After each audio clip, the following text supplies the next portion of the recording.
Well, hello, everybody. Thank you for being here. We're going to give a little bit of time and let people get in here so we can have a chit chat tonight. We are indeed. If you're catching us on the replay, as always, make sure you like, subscribe, and share.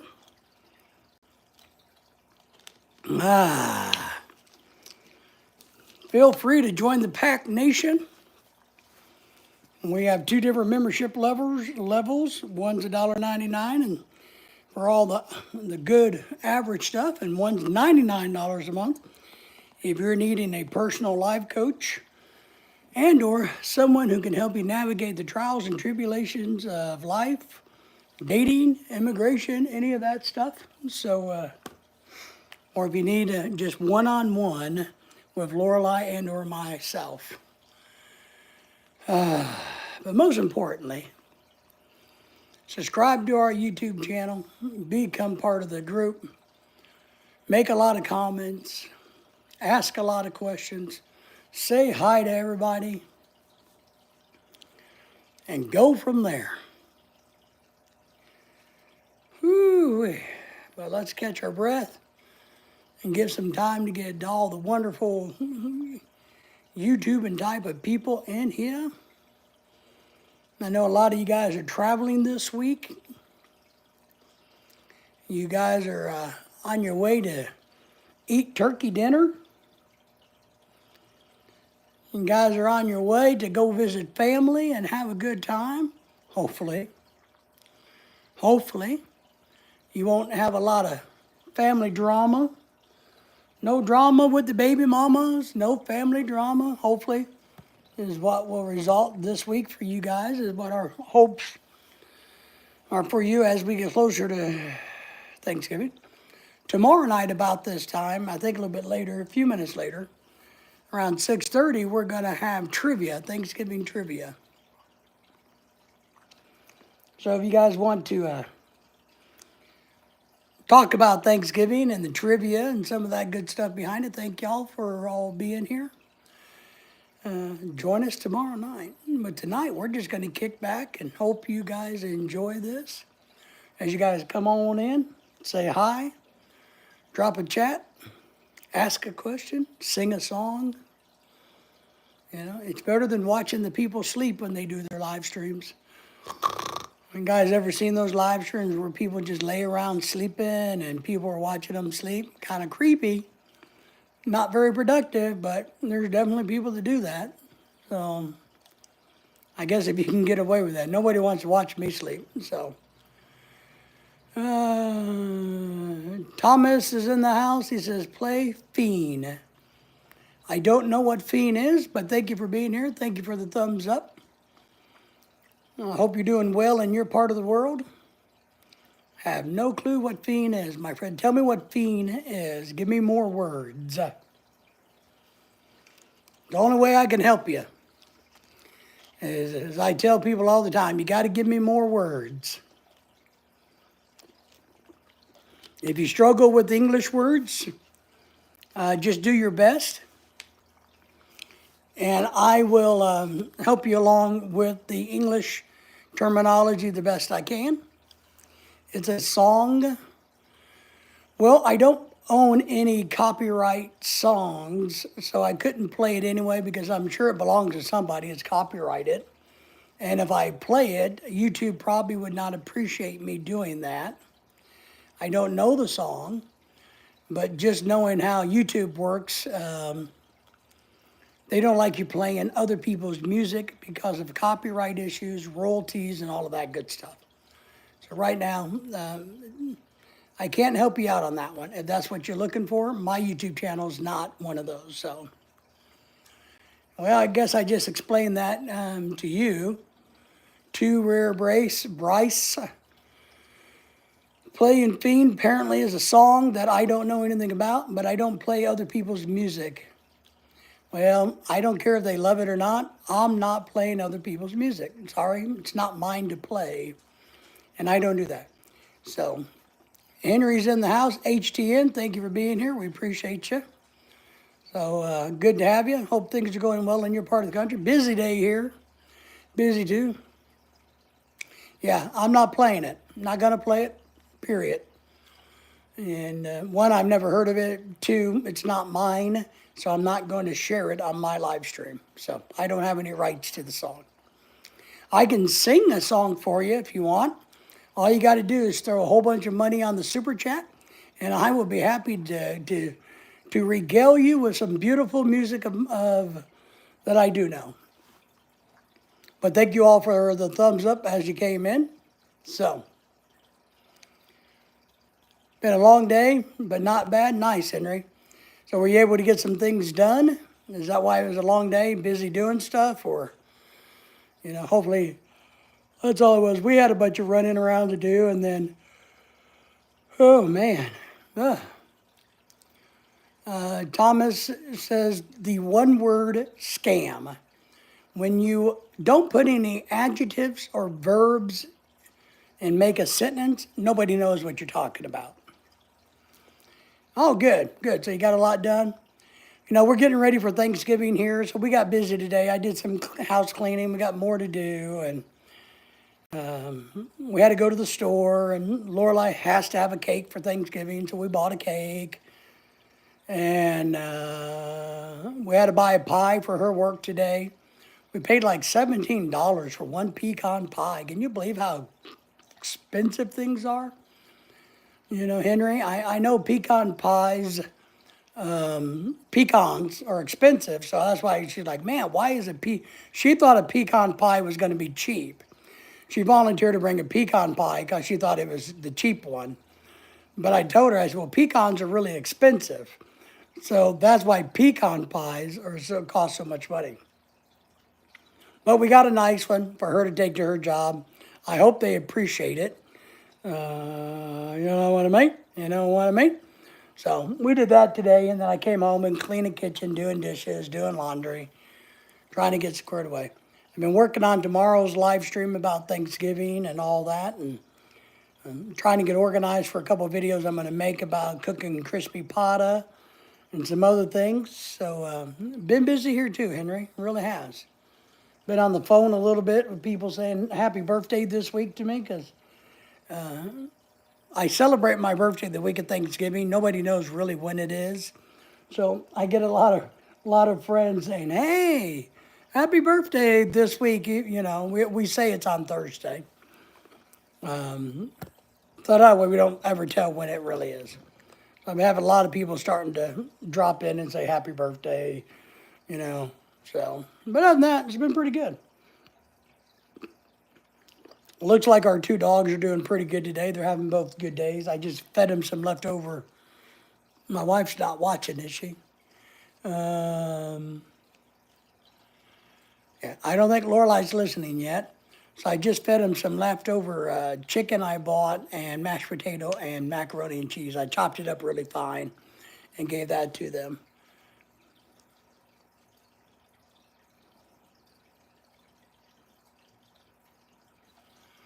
So that's one thing we've done. Sounds like me and never tell anyone when birthday is. Yeah. It's just easier to say Thanksgiving. So it works, At least I don't say it's Christmas because, we don't ever get any. We never get any. If your birthday's on Christmas, you kind of get ripped off. Gaming Cube, why are you taking out the whole entire screen? I have no clue what you mean, taking out. I'm not taking anything out. I'm sitting. We're not outside. We're inside the house. So we're not outside. Taking out means out. Take something out. Maybe your English is bad. If you need help with your English, let me know. We'll try to help you. Henry says, I see the trolls are out. Well, they're trying to be. And they're not doing a very good job of it, but they're trying to be. Diana's in the house. Welcome in, Diana. Soul Soother Diana. I'm almost out of breath for some reason. Man, I'm getting old. But Diana, how are you? How are things for you today? What did you do today that you feel good about? Can you Describe one thing that you went, wow, I did pretty good about that. I don't have anything. So I don't have anything, so I don't know why I'm asking you.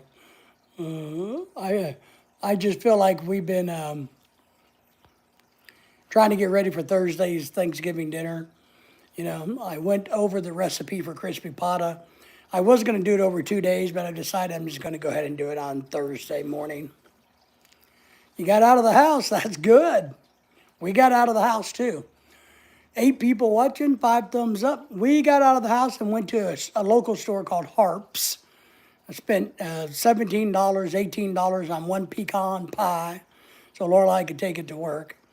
And then she had to have a cake because she likes getting me a cake for my birthday, even though I'm on a diet, and I really don't like cake anymore. When you quit eating it, you don't really like it. But we had to get a cake. I just got home a little bit ago, Henry says. He's been busy all day. He's been a busy boy, Diana. Busy boy. Alexandria's back. Doing pretty good tonight. A little tired, to be honest. I'm anticipating a lot of tiredness tomorrow, which is Wednesday, Thursday. And Friday, it's the holiday season. I'm anticipating my tiredness. So I think I'm doing the pre-tiredness. But Alexandria, it's good to have you back in the house. How are you today? I went to the horrible grocery store. Yes. Busy, huh? Yeah. Well, we all got to do it. So Henry is saying hello to Alexandria. So, yeah, we had to go. Man, I was just shocked that we had to pay $18 for a damn pecan pie. But that's all right.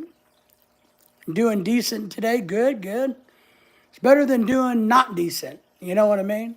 It may not be doing great, but we could always be doing worse. We can always be doing worse. Henry says, I would trade with you, Diana. All right, Diana says, okay, I can do that. Diana says, hello, Alexandria. Alexandria, how's the dog and the cats getting along? Hello, Diana. So, yeah, I really am. Now, look, when you eat a lot of sweets, you love sweets, but I'm trying to be really good and not eat sweets. But since it's my birthday this Thursday, the wife, luckily she didn't break down and order a birthday cake with my name on it. So we just picked like a cherry Black Forest cake that is already decorated. Like, fine, if you want to do a cake, here, there's a cake. Just let's be done over. I'm too old to have birthday cakes, I've been there and done that. No need for it. Let's concentrate on the other stuff. Wow. Diana says, I have been having trouble with messages not showing up for me. You mean like on Messenger or on your phone? They aren't getting along. I've watched a lot of your YouTube videos on it. It's a very long process, a long one. It is. It is. And you got to provide them both with a safe place. Oh, comments. So you're not seeing the comments on here? I think what you got to do, like other people have done, is you have to log out and log back in. I think that's what you have to do. Log in, log out. I think is what you have to do. That's what others have done, Diana. Well, Alexandra, I think part of what you also got to do is commit to the process. But I know it's a challenge for the animals. It's a challenge for you because now you have something new invading your space, right? As part of it, because that was, because I remember you telling me the boyfriend's dog, who wasn't living there before, the dog, and now the dog is living there. And so it's kind of like, taking on an evil stepson when you got married. You bring a whole new wrinkle into the family. The stepbrother, the mean stepbrother. It's kind of what happens, Alexandria. But you do got to give it time, and it's a long process. Hopefully, in the in the spring and the summer, when the weather's better, it will get better. Maybe the dog will find its happy spot somewhere else outside or something, and you know, it just takes time. HTN says it does, and but it's not easy. It's not easy. But if anybody can do it, I know you can do it. I have faith in you. So that's all we've been doing. My two dogs are doing pretty good. It feels like they're having a good health day. I know I gave them some fried chicken and mashed potatoes and macaroni and cheese for their dinner earlier. I know my wife's not listening. When my wife comes on later and she asks me if I fed the dogs, I'm going to tell her yes, but not so nobody tell her what I said. So, well, see if that worked. I don't know, it may have. He's a German Shepherd. He loves the winter, but I can't stand to see him outside below 40 degrees weather. I agree with that. If you don't want to be out in it, then why would he want to be out in it? And then you got to realize they're not going to dress up for winter, and their little paws. Filipina Bai in the province is in the house. Good morning to you all of you beautiful, wonderful, good-looking people in the world. And she's talking about me because she can only see me. But but we worry about when we take the dogs for walks in the summer. We always make sure the concrete's not too hot for our doggies. Tate Sanders says, hello, everybody. Good to see y'all all. Thank you all for being at David's live stream. You guys are outstanding people for joining us. So I'm just ad-libbing and adding to your sentence there, Sanders, if you don't mind. Hello, bye. Henry says, hello. Hello from Diana. How are things down in South Texas, my friend? Diana's been busy at the store. Alexandria is busy manhandling animals and trying to make peace. And I'm busy buying a pecan pie and cleaning house. And Henry is busy all day long. So what have you been up to, Sanders? Henry, what's up with you? So, but it should be good. I'm ready. Tomorrow's Wednesday, right? Yes. So tomorrow I got to do some videoing. I'm going to make a video. I'm going to work on a video tomorrow. I'm painting now. Nice. You're not huffing the paint, are you? Just asking. Had to take needles to the eyes. I had to take needles to the eyes. So I'm home early from work. What? I had to take What the hell are you talking about, Sam? I had to take needles or needless to the eyes. I'm home from work. Okay. I've cleaned almost every inch of my house today. Great. Remember I told you last night that if you got bored, I have a house. And, what are you painting, Diana? Alexandra is asking. I'm so happy that women show up on our live stream. I'm just running errands all day. Yeah, poke me in the eyes. Why? What happened? I want to know. Remember, I'm a professional I was. I'm just a retired guy with no job now. But I used to be a professional safety expert, along many other things. Well, another cross. Diana is painting another cross. Fun, Henry. Fun in the sun with Henry. I have fluid in mine, so I have to medicate, insert into them. Damn, what kind of fluid? Was it an acid, a base, a caustic? What in the hell did you get in your eyes? Why weren't you wearing your glasses? What happened to your safety glasses? Let's sue the corporation and get $1 million. Did they not provide you with eyewear in a hazardous environment? Or were you not wearing your eyewear? Don't incriminate yourself. Don't incriminate yourself. Remember, it's always the company's fault because they didn't train you well enough. So no matter what happened, it's their fault. Oh, being a diabetic, see, there you go. You had high risk. Company has to protect you. Under the law, it's the company's responsibility to protect you. So much so that even if an employee refuses to be protected, they have the right under the law to fire that employee for putting the company at risk and themselves at risk. Well, I hope it feels better. I really do. I used to, this is a little graphic. Warning, warning.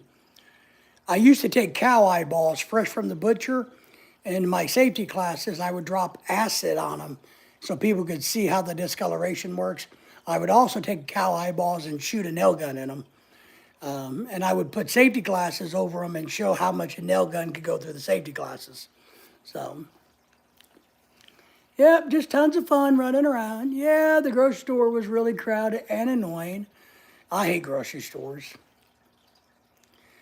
I'm not at the moment feels like sandpaper on my eyeballs. Ooh. Man, get that attorney hopping. Man, they better pay for all your time off and everything. Yeah, hope it does feel better. Do whatever the doctor tells you to do when it comes to your eyeballs. Diana says, then somebody cut me off at the gas pumps, that blankety blank, blankety blank, blankety blank. Henry's, yep, it's that time of the year for all the stores to be crowded. It is. I hate going to the grocery store too. I think we all do. I hate it. My wife doesn't mind it. I hate it. And I got 2 bouncing iodine balls floating her. Yeah, there you go. You got the, yeah, I know what you're talking about.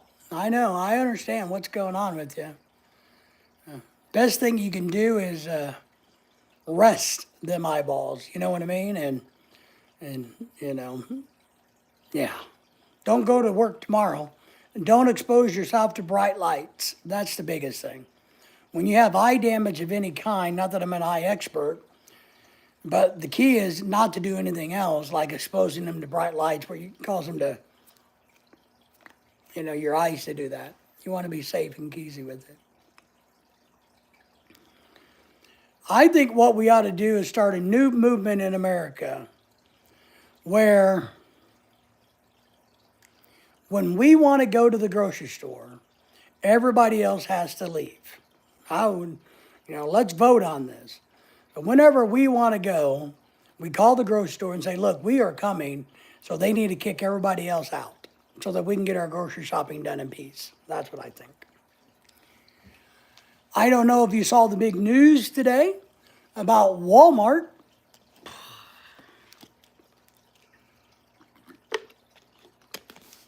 I got to remember what the acronym stands for. Walmart has decided they're no longer going to promote or have anything to do with DEI, which is diversity, equality, inclusion, I think is what it stands for. Diana, one time I got out to chew out the other person who cut me off. It's like I looked at me like off of Green Mountain. He was huge. That's all right. You're a girl. You just me. You know. We one time a few years ago, Lorelai had a white boy and a white chick who were younger and they looked like they thought they were really hot shit. I think she was wearing a half bathing suit to Walmart during the summer, and Lorelai always puts the shopping carts away or the handicap cart away from me. She puts me in the car, or I get in the car, and she goes and does that. Well, Lorelai was pushing it up next to the pole instead of taking it all the way to the store. And this couple, young couple in their 20s, started mouthing her about, oh, shopping carts don't go there, and said something about, what are you, a stupid Asian? I get out of the car like that and started heading towards him and going, saying, excuse me? What the fuck did you say to my wife? And man, and these two idiots, yeah, that's what I thought, I still chewed them out good. But I'm sure everyone around me was laughing their butts off. Yeah, And look, I've had little people chew me out, and I laugh because I'm a bigger guy, and I just kind of smile. And I can appreciate somebody going, that wasn't very nice of you, but don't come at my wife. So, but Walmart has announced that they are no longer going to be supporting wokenism. So they no longer give a rat's ass about making sure everybody feels comfortable in their store by making everybody tolerate the weird XYZ NYD alphabet. I guess they've realized that they don't want to lose business any more than they have. So they're not going to be like Target and Bud Light, Harley Davidson. So they've eliminated that division from their company. They're no longer worried about that. They said on the news, we're just worried about making billions now. We're just worried about, our goal is to make every customer happy by offering low prices. So, but he came out and said, we've ended the initiative, the diversity initiative at Walmart. Well, and I've been there and done that. I've had little people yak at me, and I just keep going because what are you going to do? Diana says, I'm happy that I make you laugh. So they're not going to be pushing all these weird genders at Walmart anymore. They're not going to be like Target selling weird clothing to babies. Walmart has come out and said, nah, we don't have a dog in the fight, so to speak, on what gender you are or who you think you are, whether you think you're a frog or a toad or a turtle or a dog or a lamb or a cat or a boy or a girl. Walmart's come out and said, we've decided we no longer care about that. We just want you to give us your money. We don't care. So that made the big news today in the world, the retail world. So, because companies like Target, Bud Light are all still having problems with their initiative program. So Walmart came out and decided, nope, we're not going to do that anymore. We've gotten rid of that whole division. Whatever the hell the division was, we've gotten rid of it. And I don't know if that has a lot to do with the Republicans being back in office. I really believe the woke thing is dying. I mean, how long can you... It's like the hippie movement, right? Which I don't mind the hippie movement back in the day, but how long did it last? Right, you know what I mean? So it's kind of like that. This weird gender movement got crazy, and I think it's ending. It just is. I don't know, but that's my opinion. And that's all I know. I think it's good when companies quit worrying about stupid stuff and just focus on business as hand. Reminds me of when someone said that I cut them off and they found out I was his boss. That is funny. That is funny. I had, back at the college, people didn't like me much because I'm too direct, too forward, and I really didn't care. I'm very, at work, look, matter of fact, it's a job, it's work. I don't need to make you feel good. I need the answer and we need to move on. And so a lot of the people didn't like me because I don't want to talk to them. I didn't want to be their friends. I wanted them to give me the answer or ask their question, let me solve the problem, and then get the hell out of my office.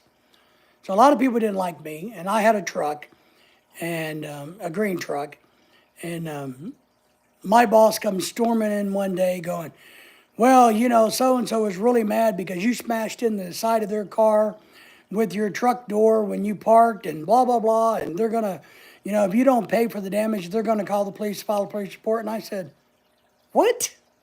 Call the police. Do it. I don't care. Call the police. Because it wasn't me, wasn't me, And he kind of took us, and I said, yeah, I don't really care what that little worker says or doesn't say. or what their problem is. But they better get their shit straight, because it wasn't me, but you called the police. And he's like, well, where do you park? I said, in my paid parking space, where I've been parking the last 3 years. Oh, well, I'm going to go out there and look. And I'm like, well, you go do whatever the hell you want. I don't give a shit what you do. And I said, did you even find out where that person parked at? You know, well, they said they parked over by faculty. I don't give a shit. So go look. Well, they had to come back a couple hours later and eat crow. No, it was the wrong truck. It looks like yours, but it wasn't yours. Like, oh, really? Why don't you get your freaking facts straight before you come and accuse people? You never seen someone try so hard to apologize for the behavior? I just shrugged it off. I agree. Diana says, it was too late to stop by the time I saw him. Ah, it's all right. That's funny, Henry, Diana says. So we all get in these situations where people accuse. I had one of the things at the college, we had paid parking, and one of the teachers didn't pay hers. And so when the semester was over, the parking space went up for auction. And I was in line. I've always told them, said, look, if any of these 8 or 9 spaces that was conducive to what I did come available, let me know. I would buy one. And one came up. So I bought it. This is during the summer. The teacher that came back in the fall was so mad because I was in her space, even though she didn't buy it for the next year, and threw a bitch fit and told everybody how horrible of a human I was for stealing her parking space. And I confronted her and said, one, you need to shut your mouth because you didn't pay the parking space. They offered it to me. I didn't steal your space. The parking lady called me up and said, David, we have this space available. Person had it last year, never renewed it. Would you want it? And I said, sure. Crazy, right? Parking lot issues. What can you do? What are you going to do? What are we going to do? My God, get the hell out of my parking space. How dare you park in the parking space? Well, yes, I know I should have paid for it, but, I had it last year. You should have kept paying for it. Because we had to pay to park. We had to pay the school money so we could park to come to work. Is that not the definition of a kickback, right? When you got to pay your employer so that you can have your job? Something not right with that one. Something not right with that one. But nowadays, I don't have to worry about that because I don't have anywhere to park. Yeah, a lot of it's garbage. They wanted everybody, and I was on a committee that fought it, and I explained that in a meeting. This is a kickback because they wanted everybody to pay $50 a semester to park on the campus. If you had a car, you had to pay $50. And I argued and fought and said, no, it's a kickback. So they brought it down to $5. And it wasn't a parking fee anymore. They called it an infrastructure fee. So they added an infrastructure fee, no parking fee, for $5. For everybody. Every car that came on campus, so they can make improvements to the parking lot. Scam, it's a racket. Don't you just love shit we have to pay for these days? I know. And so when they did the infrastructure fee, I just bought a parking space for $50 a semester. I said, fine, I'll just pay the $50. It wasn't about me. It was about all the poor janitors who barely made $8 a damn hour, $9 an hour if they were lucky, having to pay $5 or $50 to come to work. Just wrong. Just absolutely asinine and wrong. Diana says, I just got the bill for the taxes on this house. The house is paid for, so I don't understand the madness. Well, no, but that's part of the problem in America, to be honest. A lot of people say you can never outrightly own your home because the government owns it. You got to keep paying them every year. You got to pay them their taxes. Luckily, that's Diana, and that's a big issue. My grandparents, now you might be able to get, I don't know how Oklahoma works, but in Arkansas, there's some exemptions for age groups and disabilities and things like that. Well, Sanders is in Texas.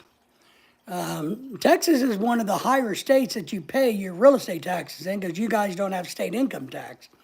I got a brother that pays $1,000 a month in property taxes. But yeah, our house taxes here is about $1,600 a year in taxes. Not horrible, but compared to Florida, this house probably cost me $4,000 a year.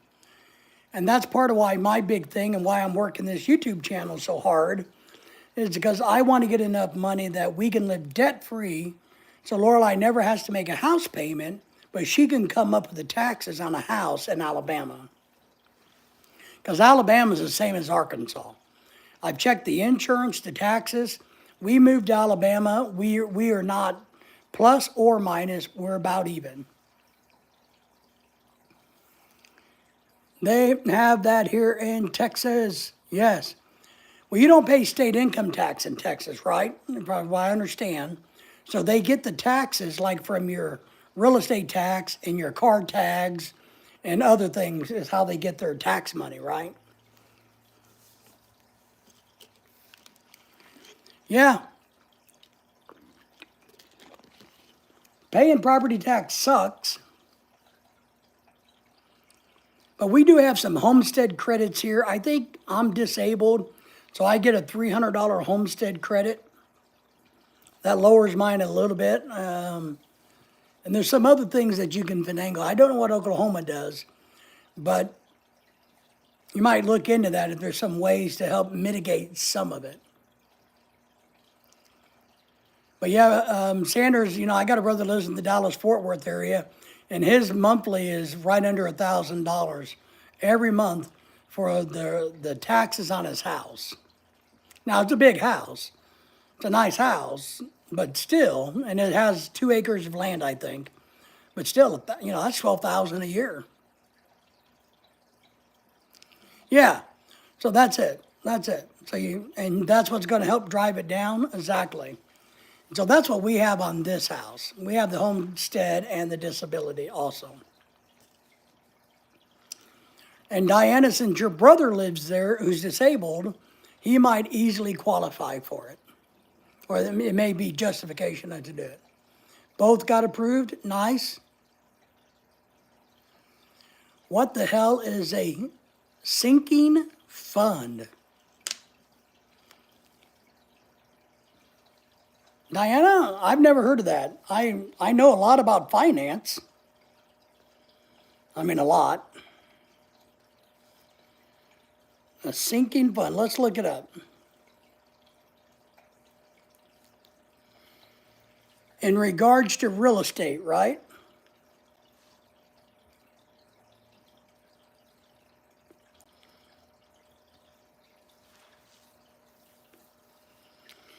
Well, simply, Dave Ramsey says a sinking fund is an account containing money set aside by you to pay off a debt or a bond.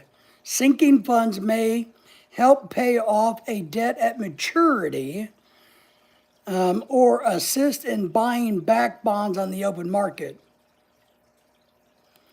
So I think it's kind of like a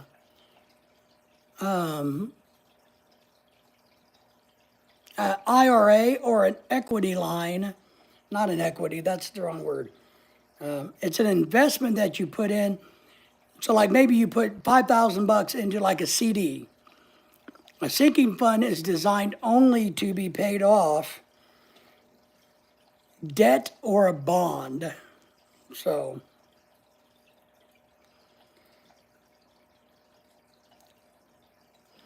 I don't know why somebody would be advising you to pay to open one.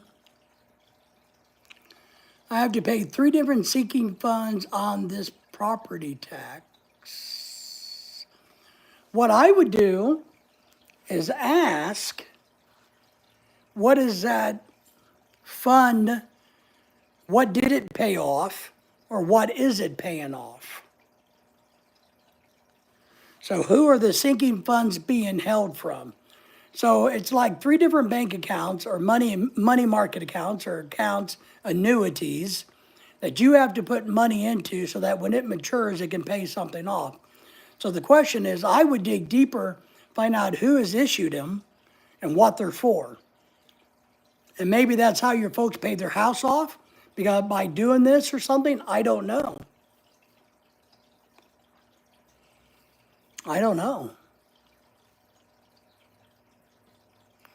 So are they asking you to pay your property tax and then 3 additional funds that's tied to your property tax or that's tied to your house?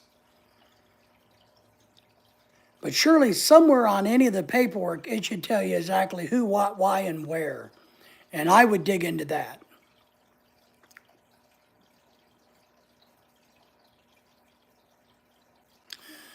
Oh, that. I understand. Okay, Diane, I'm with you. All right.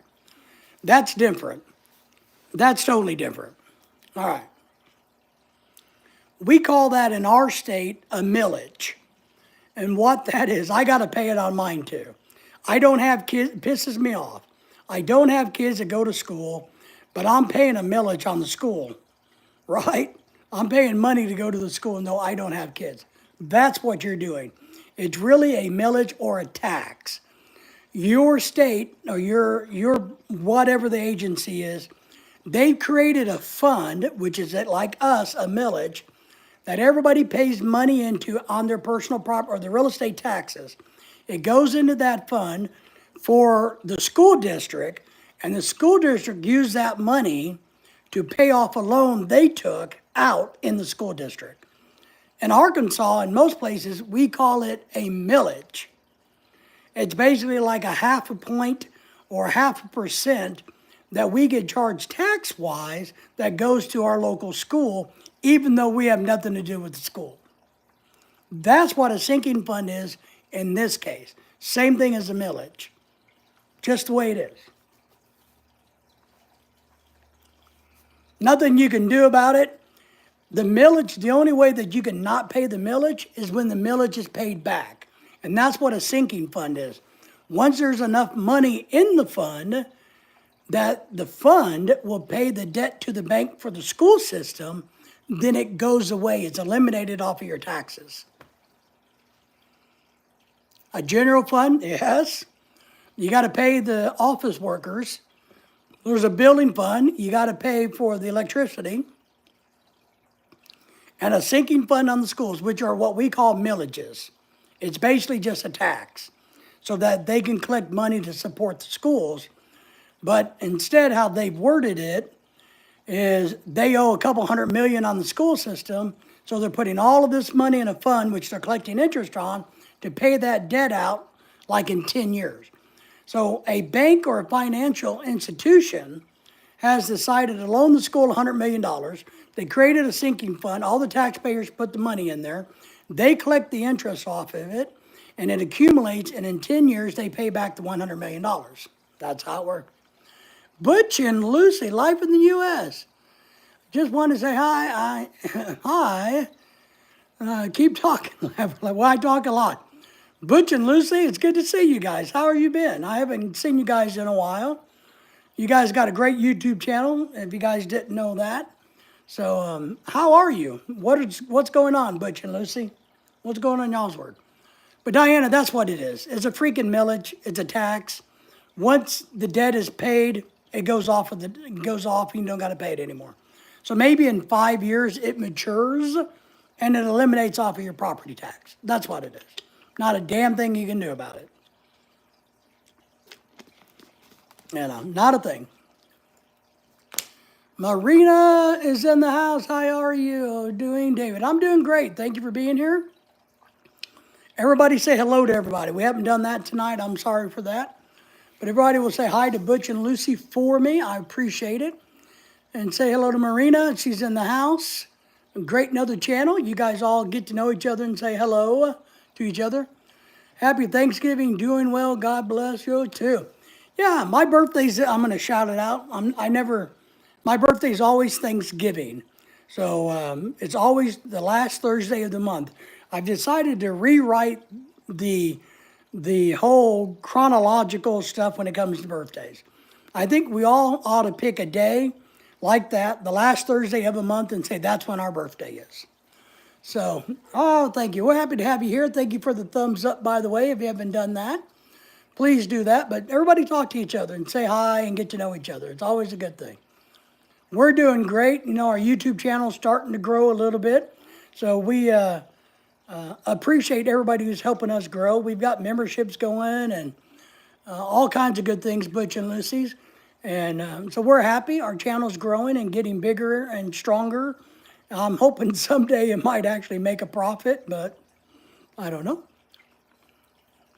Today is my granddaughter's birthday. Woohoo! See? They can celebrate. See, I can't tell you when mine is. My wife gets mad if I say the date. So we just pick the Thanksgiving day and say that's it every year. I turned 21, so I'm very excited that now I can go out and buy alcohol. So Marina is saying, hello, Diana, so soother, good to see you. Hello, Henry. Butch and Lucy, I'm going to turn you blue. If you want to drop your link or anything, Butch, you can. Let me let me change you here. We know you're a good channel. So we do appreciate you guys. Happy birthday. Yeah, you know, look, my wife is the one who gets excited about it. Because here's the theory, and you guys should love this. Filipinas love to celebrate their birthdays. My wife has been disappointed the last couple of years. It's been extremely low-keyed. Now, when she gets to the 4-0 mark, which I can't tell you how far she is from it, because that would be against the rules. But when she gets to that mark, we're going to do a big, big party and a big celebration or something big. So, but the theory is this. She thinks if she makes a big deal out of mine, I will, in return, encourage me to make a big deal out of hers because she's the one that really likes a birthday. David doesn't care. You know, I've had birthdays. I know what they are. I know what happened when I was born. You know what I mean? I don't care. But my wife and the Filipinas love that. Nep and Dread is in the house. You guys all say hello to them. Thank you for being here. So happy birthday to everybody this week. Happy Thanksgiving. So Nep and Dread, good to have you. I saw you guys live earlier. Stopped in and said hello for a couple minutes and I had to go. So Henry is saying hello to you. Diana is saying hello. So Thanksgiving's Thursday. Are you guys all ready? What's going on for Thanksgiving? You're 42? Well, you look 21. You look 21. Thanksgiving's Thursday. We're going to make some videos. We're going to do a live stream Thursday night. Charles Sanders is saying, hello, Butch and Lucy. You don't look that old, Marina. I'm telling you, I saw your picture. You look 21. All women look 21, no matter how old they really are. But you do look young. So, see, Butch knows what I'm talking about, right, my friend? And the Filipinos love their birthdays and their parties. We got one to go to this weekend. You know, it's like a half-a-year-old baby or something that we're going to. I don't know how old the kid is, but we got to go to one this weekend. And it's just, you know, so any excuse to party. So, we're happy to make you feel good. We're happy to bring bright and happy smiles to people's faces. You know, so I know what my wife does. I know, because she knows I don't care about birthdays. But she always wants to make a big deal because she's like, well, you had a birthday last year, don't you remember? And I'm like, what? Oh, you mean that cupcake you got me at the gas station? That you ate? Yeah, good birthday. Yeah. But we're doing it on Thanksgiving. We're having a small Thanksgiving, just 5 of us total. I'm going to do a video about how Americans do Thanksgiving. I'll do it on Thanksgiving and publish it afterwards. Tomorrow night, we're going to do a live stream talking about trivia of Thanksgiving. So I got a whole bunch of trivia stuff about Thanksgiving. I thought that might be fun on a Wednesday night before Thanksgiving. But yeah, Lorelai told me today that she's going ice skating Saturday with girls, Filipinas, and then at noon, and then we have to be in another town takes us about 25, 30 minutes to get there for somebody's birthday party of their little girl. And I like them. They're nice people, so they're good people. I like him. They're good people. But I don't know how old the little girl is, but and I can't say the present in case people are watching. And I don't remember what she got. But the president is in the hallway ready to go to the party. So I don't know if we're bringing any food or not. I didn't ask that. Henry says, I'm getting close to turning 22. See, you're doing better than me. I'm just turning 21. I'm just turning 21. Marina says, yeah, it sounds fun, ice skating. Well, okay. No. You would never catch me ice skating. Now, here's the fun thing, right? My wife's from the Philippines. She's been in America 10 years. She thinks the snow is fun, but do you think she grew up ice skating? No. I don't think these other girls know how to ice skate either. So they're going over to Bentonville, Arkansas, where they got a big, beautiful ice skating rink during the winter and all kinds of pretty lights. I don't know if they're going to get any skating in versus laughing, having fun, falling down on their butts, and taking selfies. So, but it'll be fun for them. I'm not going. I'm very, very happy when my wife wants to go hang out with certain girls and I don't have to go. I'm very happy about those things. Thanks, brother. Going to sleep. All right, Butch. I work tomorrow and then off for 4 days. Happy Thanksgiving, everyone. Have a great night. And happy Thanksgiving to you, Butch. And to your granddaughter, happy birthday to her. And 22, huh? Well, okay, I'm just 21 then. So, I mean, now I look young, Henry. There's a big difference here. I look young. Everybody say goodbye to Butch and say good night. They do have a good channel. If you guys haven't checked them out, they're somebody we've known for a long time. Happy Thanksgiving, Butch. So they're a good channel. Good people. Good people. Good people. So I don't know. She's going to ice skating and birthday party. I'll go with the birthday party. And she has to work Friday. So then Sunday we got to get out of the house and go do some Christmas, not shopping, but Christmas looking and do some things. Well, HTN says, well, I can still lie about my age. Well, look, I thought about that because you've said that a whole bunch of times. HTN, I'm just going to tell you, everybody can lie about their age. I can say I'm 987 years old, and that would be a lie, but I can do it. Now, you might be saying that you can lie about your age and people believe it. What I think you mean, but just want a point of clarification there, drilling down. I don't have to lie about my age. I'm just too damn guapo to lie about my age.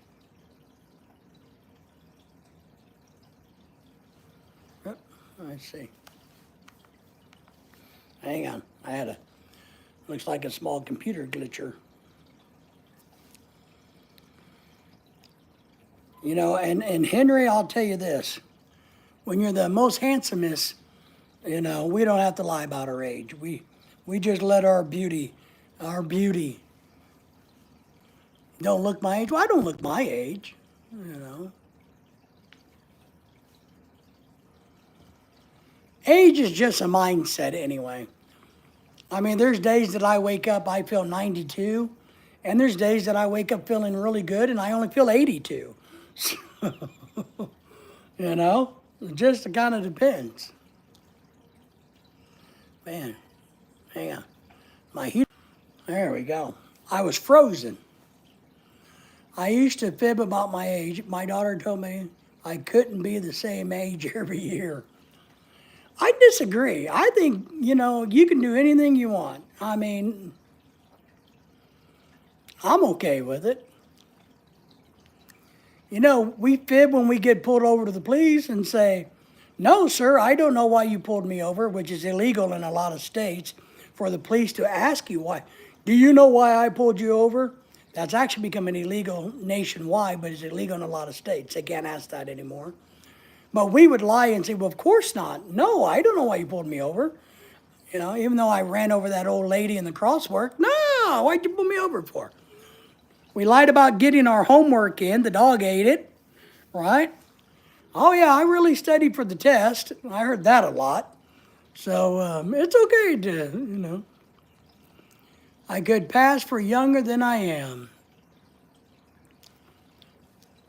I think most men, if we grow longer hair and facial hair, we look way older than we are. That's one thing that drives Lorelai crazy. I would like to have really long hair and have a really long beard like Santa Claus, but she thinks I would look 900, and she doesn't like that. Plus, Filipinos don't like facial hair on their men. But I think it'd be cool, just, but if I trim mine real short, then I look a lot younger because you can't see as much gray, is her point. And I can't do the hair dye thing. I could do spray paint accidentally, I guess. But I can't do anything else. But when somebody asks, I've known people that look like, God, they were really, really old and they weren't. We've talked about this a tiny bit. Thank everybody for being here. Let me remind you, give us a thumbs up and shout out and all that good stuff. But it's shocking when we see people from high school and we go, dang, you see how old she looks? That girl looks rough. She looks old. Ugh, what happened to her? The real question is, are they saying the same thing about us? So, I have long hair, says Henry. Well, old people have long hair, My grandmother had long hair, and she was old. So, I know, Henry, says Diana. I had long hair when I was back years ago at the college. I got to admit, I had a lot of women wanting to touch it, and I had a lot of women tell me I looked like a Viking god, But I had long, reddish, goldish, blonde hair down to my shoulders, my hair gets kind of wavy when it gets long, and so a lot of the girls would go, "Ooh, can I touch your hair?" Like, well, maybe. I don't know. You got any money, honey? When I met Lorelai had long hair all the way down to her butt. And I really like her long hair. But now she has moderate long hair. But I wish she would grow it back out long again. I know it's a pain in the ass, but I like it that way. I think some women look good with short hair. I think some men look good with long hair. And a lot don't. A lot look like they forgot to take care of themselves. I had a guy I worked with who got fired for being an alcoholic or a drunk. But he said he could never cut his hair because when he did, it hurt. And it just looked like he never washed it. It was all oily and greasy and kind of slimy. And he's like, oh, I can't do anything with my hair. Everything I do, it hurts my hair. And I'm like, yeah, but it makes you look like you're a scumbag, especially in a professional environment. You can't put it in a ponytail. You can't do anything with it except for flop it around, and got to be careful about brushing it because it hurts, and look like a disheveled old hillbilly. But I think it was just BS. Just BS, you know. But now that I'm old and I'm lazy, I would rather just shave my hair and my beard and be done with it. It takes a lot of energy, I think, to keep your longer hair looking good. You know what I mean? I think it takes a lot to. All right, Henry. I think it's effort. It takes effort. I mean, I did. You got to wash it and blow dry it and make it look all pretty and all that crap. It was BS.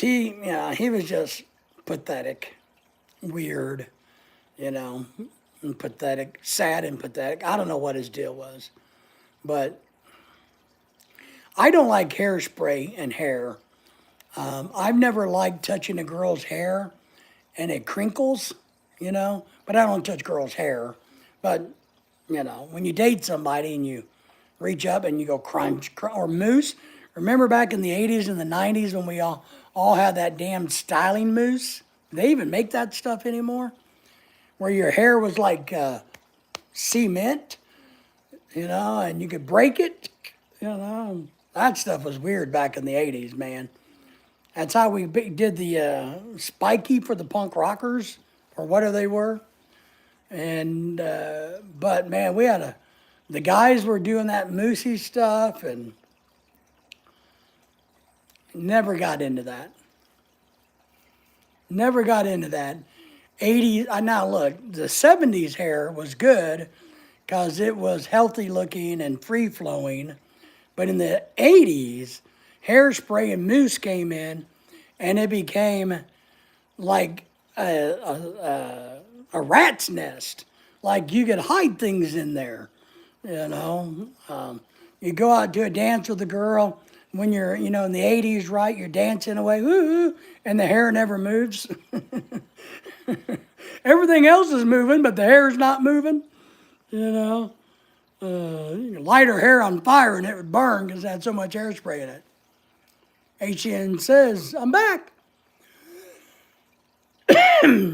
Alexander, sorry, I had a phone call. I had to get off of here. That's okay. Well, thank you for coming back, though.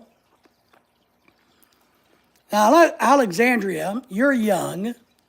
So, if you don't mind, you have, at your young age, in this modern world, do you have long hair, short hair? What do girls your age do? Like in the 80s, you know, hairspray and mousse was popular so much that your hair would never move. What do young girls like you guys do these days? What's the thing? Because I don't know. I'm married and my wife says I can't look at other girls, so I don't know what anybody does. So, and Lorelai doesn't do any of that stuff. She just treats her hair, conditions her hair. Yeah, conditions her hair, and likes to get it colored from time to time. Long, straightened hair is popular right now. They also like to dye. Yeah, my wife likes, the Filipinas like to dye their hair. Absolutely. My wife has, her hair is naturally wavy, curly wavy.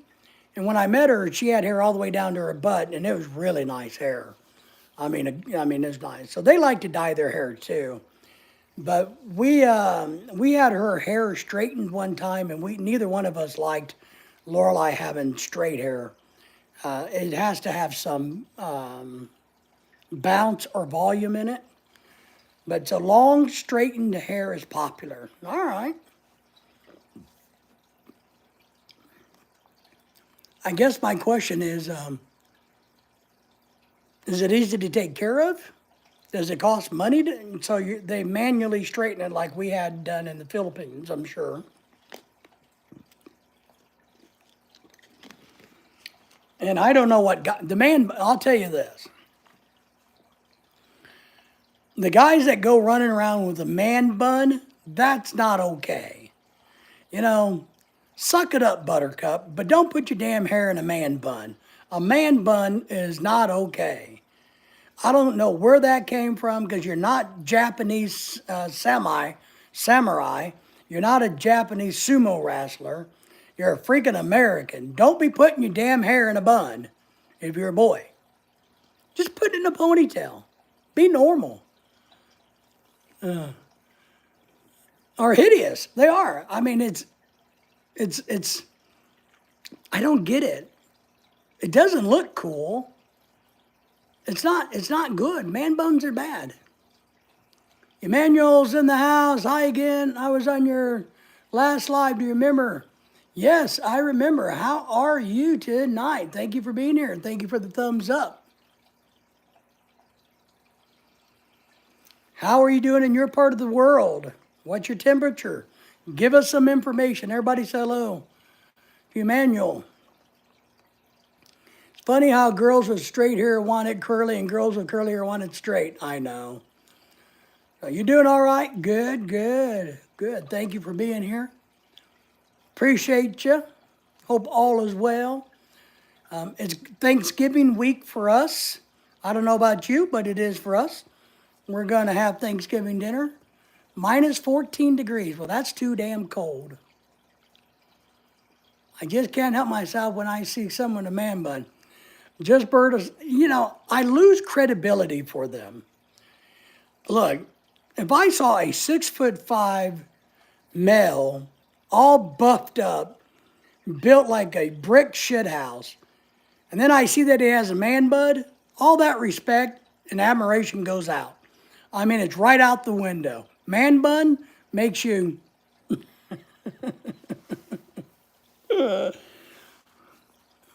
Having a few beers tonight, trying to relax before the holidays. Yes, we all need to do that, Alexandra. Now order that book I recommend for you, The 4 Agreements, and it might help you out. I'm telling you, you'll really benefit from that. You won't have to have as much alcohol. 28 today. It's minus 28 today. Last year is minus 50. I would move somewhere much closer. May we ask where you're living? Don't give me your address, but your geographical location would be good. Yeah, brick shit house. Well, that's what we used to call it, I'm built like a brick shit house, right? You couldn't knock us over for anything that you did. But that was, back in my day. But if you're built like a brick shit house and you're wearing a man bun, sorry. Good. Good. I think it'll help you a lot. I do. I think it'll help you. And you'll be able to take it and grow with it and learn with it and use it in the future to your benefit. So, I don't know, man. I just can't do the man bun. I respect the Japanese men and how they do it, but it's not technically a bun. I can't remember what it's called. Like the top knot. I think it's what it's called, top knot or something. But it's not quite like done as a bone. Canada, remember? Oh, yeah. Well, I'm old, and I got squishy brain syndrome, Emmanuel. Yeah, you're one of our Canadian friends. That's right. Along with Ross and a few others. But thank you for reminding me. Craig Parrish says, afternoon all. Craig Parrish, good to see you. Thank you for being here. And got a question for you in the great land of Australia. Do you guys do man buns in Australia? And I don't mean butt cheeks. I mean a man bun. Hey, Craig from Henry. Craig says, hey. So, yeah, that's just me. You just got to remind me sometimes because I have what I call squishy brain. I wish I lived in your generation. My generation is crazy. Feel embarrassed to be categorized into it. That's funny. My generation was a lot of fun. We didn't give a shit. We had a good time. We didn't stress. We didn't try to change everybody's gender or identity. We just were. As long as we had food and beer and good music, we were happy. But we didn't have technology back then either in the 80s. Hi to you, Craig. Hey, Craig. Hi, Emmanuel. So thank you all for saying hello to each other and giving us thumbs up. The 1980s was a much different world than it is today. Yep, was popular, not so much now, thank God. We're talking about how much we hate the man bun, Craig. Just can't. I was telling them that if I saw some dude like 6 foot tall, built like a brick shit house, and then I noticed he has a man bun, nah, no, no. I would never go fishing. If I was going on a fishing charter and I arrived and my captain had a man bun, nope, not doing it. Craig says, hello, Diana and Alexandria. I would have loved to lived in the 80s. I'll tell you, the 80s was a lot of fun. The girls were beautiful. They were happy. Too much hairspray and all of that moosey stuff.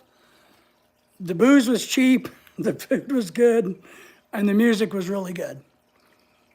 Emmanuel says, do you want to know something? Yeah, it's kind of weird. Sure, I want to know. But I was given birth in America, grew up in Nigeria, went to the UK last year, but now I'm in Canada. So you were born in America, lived in Nigeria, went to the UK, and now you're in Canada. So my friend, you are a world traveler. So congratulations for that. So now I'm assuming you're probably an American citizen then if you were born here. Yeah, right. Now look, there's a difference. Now, I'll tell you, Henry. Nose ring on a man? Absolutely not. But I do think there's some cute girls with nose rings. I think some girls can pull off a nose ring, and I think they can pull off the little steady thing. So I'm okay with some of that. Some girls can pull this off. Not all girls, but girls are okay with the little thingy there. HN says, hello to you, Emmanuel. Hi, Soul. Those phones are awful. The confused genders, they do. The man buns. No one wants to have a bonfire drink. Yeah, oh my God. I forgot about bonfires. On the bonfire drink and play music anymore, or I'd rather scroll on TikTok and on their couch. Yes, yes. Manuel says, yep, he's a citizen. Bonfires were a blast. And it didn't, and I was lucky enough that I looked like this in high school. So I could go buy the kegs of beer and I would bring them to the bonfire, so I was popular. And we had a lot of bonfires, a lot of cake parties. Do kids even have cake parties these days? Do they even get together and do stuff like that? I mean, it wasn't a weekend if there wasn't at least one big cake party somewhere that you had to go to. And man, I could tell you stories after stories after stories of what happens at cake parties, what happens after cake parties, and what happens getting to a cake party. My God, We used to get Busch beer. That was the cheapest. Well, it wasn't the cheapest, but the cheapest we could tolerate was Busch beer. And for, I think it was $42 a keg back then, we could get a keg of Michelob. So we were rock stars back in the day, man, I'm telling you. Listen to some good music, kick back, no worries. You didn't have to worry about anybody posting an embarrassing video of you back in the 80s because there was no phones and cameras to do it. A lot of snapshots, but they didn't have video cameras like we do today. So we could do all kinds of stupid shit and didn't get arrested for it. Bonfire stopped here because the people and organizations running them cannot afford the insurance costs. And insurance, getting the same of local fireworks. Well, we never had insurance. We just went to somebody's big cow field and had a bonfire. Well, yeah, they weren't sanctioned, Craig. That's interesting, though. Emmanuel says, bye, I need to go eat. It was great joining your live. Thank you for being here. Thank you for coming in. I hope you stay warm in Canada, and I hope everything works out well for you. And thank you for coming, and I hope you come back and join us sometime. We do live streams about this time every evening, so feel free to come back. Yeah, that's interesting that you guys, bonfires are regulated there. Not here. I mean, the police can't even do anything about them because it's all on private property. And we were, in the 80s, the adults were cool enough to say, look, the kid could have the party in the cow field, burn a bonfire, and if the police came, the parent of the host of the party would tell the police, look, we're on private property, you need to go away, mind your business. You're not coming up on our private property. So, Alexander says, my neighbors can't even have fireworks anymore without some a-hole calling the cops on them. I used to enjoy their fireworks every July. Yeah, we got too many Karens and Darrens. You know, when we moved into our house here, we joined a Facebook group about our neighborhood, and we started having a lot of Karen Darrens. And I started posting things, calling people out about being Karens and Darrens.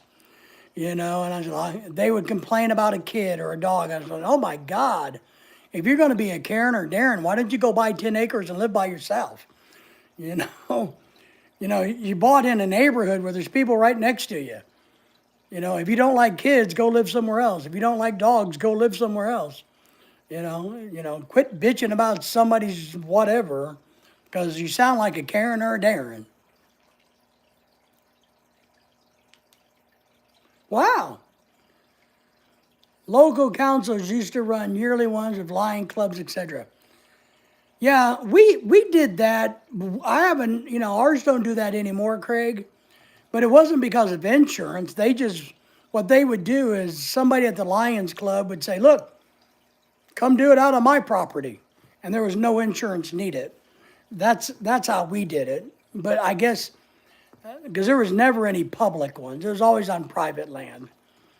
I know back at times, certain school districts would try to have them, but not very often. They shut those down a long time ago. So I know it was popular for high schools to kind of do them as a community thing, but we don't do that either, Craig, because of all of that. But all of ours are privately ran. Sometimes you got to pay a couple bucks to get in. You got to get up on the other side of the cow field. And to come through somebody's gate, you got to give a couple bucks at the gate and get in, and you can drink all the beer you want, and that's the way it was. You can flirt with all the girls you wanted to do while they were singing and dancing on the backs of pickup trucks, and all of us guys are going, woo! It's the greatest life ever! I'm just saying. Soul Lender's back in the house saying, hey guys, please help me reach my sub goal of 575 by the end of this year, if possible. 40 away. There's your link. Soul Lender, we will definitely do that. We will more than happy to let you drive people to your channel.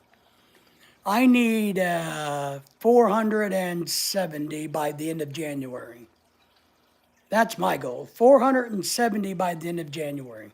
The real question is, can I do it? Can I do it? If I don't succeed, I will call it a victory because at least I had a good time doing it. That's my goal. I want to get to 4,000 by the end of January. But yeah, the parties were great in the 80s. I'm just telling you. The food was good. The girls weren't hung up on things. There was no, I don't know. We had a lot of good fights, Us guys beat the shit out of each other on a regular basis, which was a lot of fun. But nobody went and cried to the police and said anything. Sometimes the girls would scrap, but they didn't bitch and whine and cry about it. They took their licks and went home. HDN says, hello, Soul Linda, hello to you from the HTN. So, I don't know what the 20-year-olds, 18-year-olds do now. Do they even socialize in public with each other? Do they have group events? I don't know what young people do.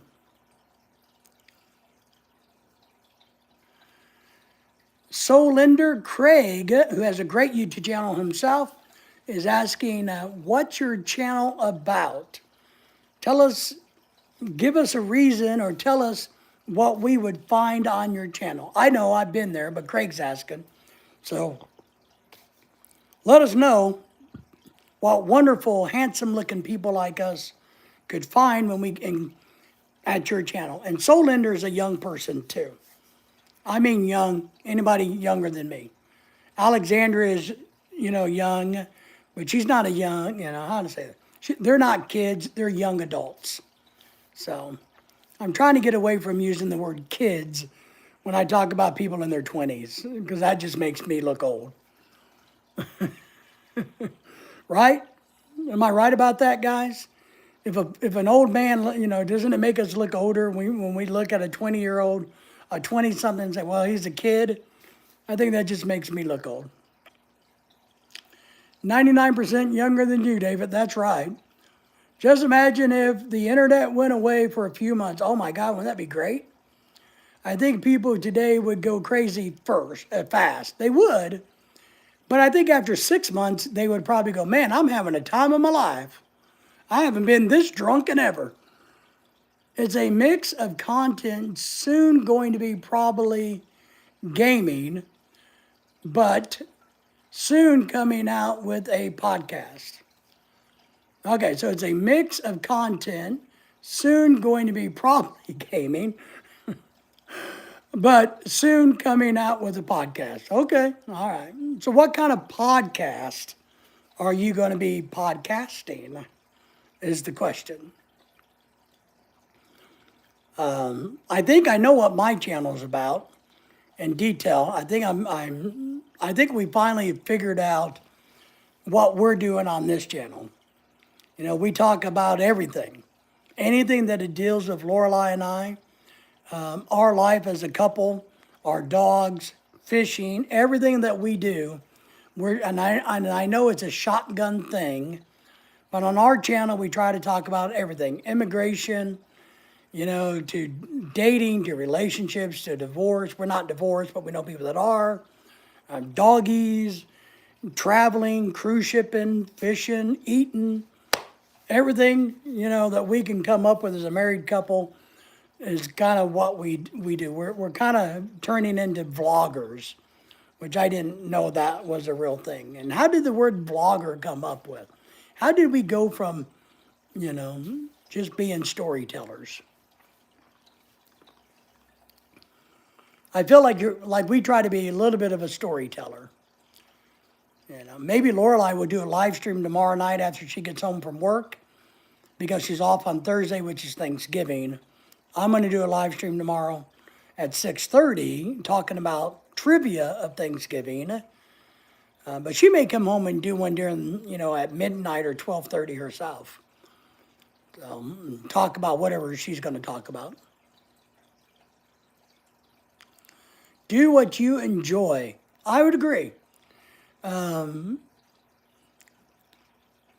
I think if you got any hobby, any passion, that's where you need to focus on. And part of the problem comes into, Craig, with we would love to be a channel that's a lot about world traveling, but we have no money to go world traveling. I would like to do, all kinds of things, but we got to work within the scope of things. Now, I've created a new channel called Fishing with Pack, and Cruising with Pack is a different channel. And when we go live in Alabama and I get to start fishing more, I've got that set up to where I can make fishing videos alone. That's going to be a fishing channel. If we get to start cruising more, being down there, then I got a channel already set up for that. But we're not getting rid of this one. Making great progress with one of my cats and the dog right now. Excellent. My cat and dog are laying on the couch together. That is good. That's good. Just keep them all calm. A leash on my dog, and they are doing really well. That's good. I know you're having a beer or two. You haven't been giving the dog any beer, have you? Maybe that's caused him to take a chill, but it may not hurt. Soul Lender says, I do a mix of entertainment content according to Social Blade. Can you explain what Social Blade is? I don't know that terminology. Social Blade? I don't know that. Can you explain that for me? Or can anybody? No beer for the dog? Poor dog. Let me ask Alexandria, if I may, because Inquiring Mind wants to know, what kind of beer are you drinking? It's a guy thing. When somebody says, I'm in my car driving, the first thing we think of, oh, what kind of car is it? When somebody says, well, I got to go eat, we immediately think, well, what are you going to eat? If somebody says, I'm drinking beer, we immediately go, well, what kind of beer are you drinking? It's just the way it is. Cruising with the pack. Yeah, Philippine-American couple. But cruising with the pack could mean anything, right? So you like that. Cruising with pack and fishing with pack. I've already got them set up, so I own them. Oh, Alexandria. Social Blade is a site you can check your subscriber count. What?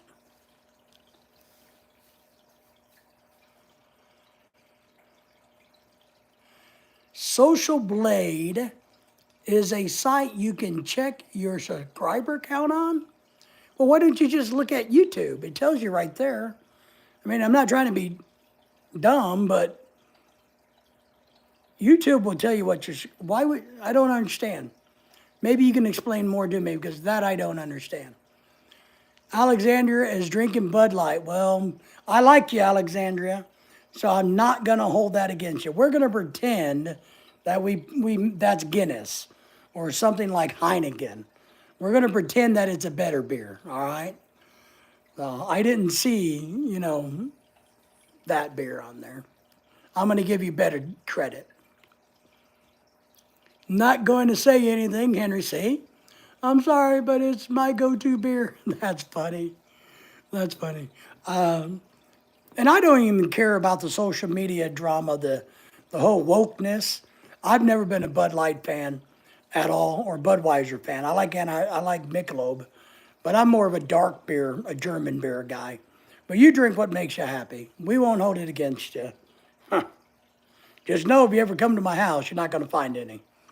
It's going to be Guinness and Heineken. Sometime you can, but I use both. Okay. Okay, is there, I know you probably think I'm dumb, but what's the logic in using both? Versus if they give you the exact same data, why would you use both? And I know I go down rabbit holes and I think too deep into things. So forgive me for that, but I really am curious. Am I making sense to anybody else, or am I off into my own ditch?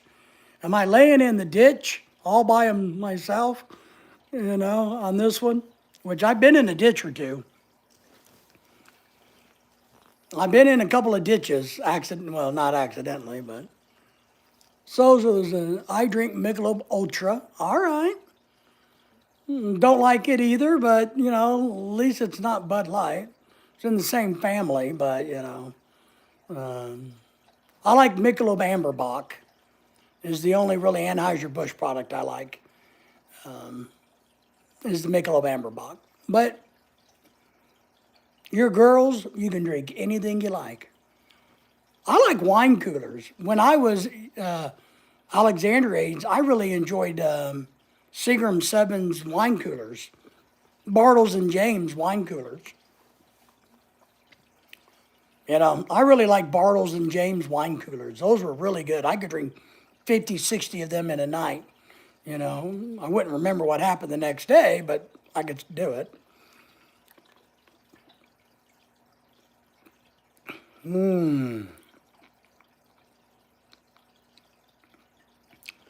Henry saying tequila or Grey Goose and Mountain Dew.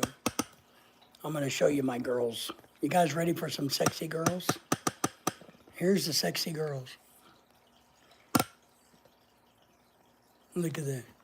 There's my big fat Lily. Look at that belly. Doesn't she look like a beer drinker to you? Doesn't Lily look like she's drank a lot of beer? Look at that belly. And there's Daisy, who likes to sit way up high on the furniture for some reason. I think because she has little leg syndrome. Since her legs are like 2 inches tall, I think she likes to climb really high, so it makes her feel like a bigger dog.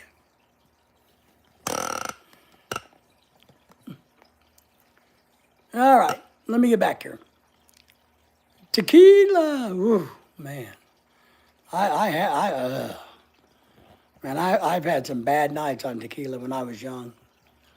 It also gives you a day-to-day sub count that you earn on daily basis. Okay. All right. And views. Okay. Beer and Red Horse or maybe Michelob. Beer, Red Horse, or maybe Michelob. I like Red Horse, which is a Filipino beer. Hard to find in the U.S., but it's really good beer. It's manly beer. It, you know. Rating overview performance.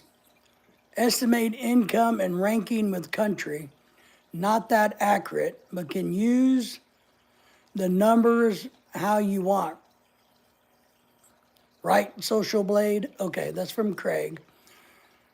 So it's a rating overview of your performance. So it's kind of like TubeBuddy in a way, or some of the analytics of the YouTube channel. Estimate your income and ranking within country. Okay, not that accurate, kind of like YouTube, but can use the numbers how you want. Okay, all right. So it's basically a data collection website or app or whatever. So collecting your data, it provides you with some data. It may or may not be super accurate, but you can use it to kind of manipulate and treat your channel. So, all right. I just never heard of it. I never heard of it. And I'm one of these people that, for the most part, I don't worry day to day because I know everything's back or is lagging. You know, data is days behind, and I'm okay with that. But I also know this about data, being an old science guy, you can make data say anything you want depending on how you want to interpret it. So I'm not a big fan of data as a fact because you can manipulate data like nobody else's business. Because I've seen it when you come to the scientific principles. I've seen where people have manipulated data to justify, and same thing in business. So I don't really worry about it. I let the data speak for itself and let it come out in a few days on YouTube. So it's like on YouTube, if somebody buys a membership or whatever, you're not going to see it for a day or two. And I'm okay with that. Thinking of memberships, I'm going to try to give away 5 memberships Thursday night, Thanksgiving night, because now I have some memberships I can give away. I'm going to gift some memberships on Thanksgiving, and then I'm going to try to gift some more on December the 14th, which is our Christmas party. I'm going to go eat some dinner so everybody take care. All right, Henry. Take care, be safe. Make sure you eat your own dinner. Don't steal it from the neighbors. Don't do any of that. You just find your own food and eat it. And all of that good stuff. It shows you could hit 3,038.03 by January the 26th, 2025. And March the 26th of 25, you'll hit 4,200. So it's a data projection. But you could do that yourself. you just look at your trends, and you do a trend analysis. Maybe that's the difference. Back in my day, we did our own trend analysis. And so I've done my own trend analysis. And I know that I will be very, very lucky if I meet my goal in January. And I should wind up being about 3,800 by the end of January and be off by 200, unless something really good happens. So I already knew that. But I guess what you're saying is a data analysis site, which is good.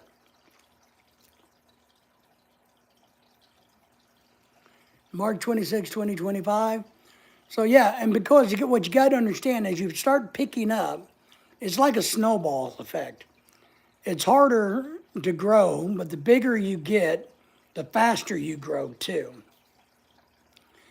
And what the data analysis doesn't take in, it looks at past. But what that website does for you, or doesn't do for you, is they can't take in the human factor. What if I have something planned they know nothing about? That maybe I got a very hot video that I'm going to be releasing down the road. What if I happen to get lucky and have a viral video and I go from, 3,700 to 27,000 because I was in the right place at the right time?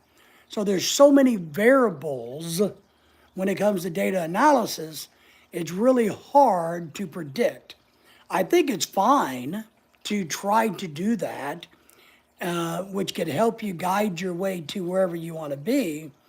But data analysis basically tells you what has happened in the past and predicts the future based on what has happened in the past, not what can happen in the future.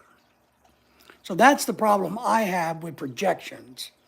I can manipulate data to project that Craig Parrish in Australia is going to wind up making $100 million this year. I can come up with some bullshit data that will show that, but it's not going to be realistic. So you know what I mean? But it's cool. Data's good. I spent a lot of time doing a data analysis in my lifetime. So that's cool. So what does it tell you for your channel, Soul Lender? Are you going to follow their trend and what they think about you? Are you going to try to not follow their trend? Are you okay with the trend they've set for you? Yeah, roughly 130 or 138 in the last 30 days, yeah.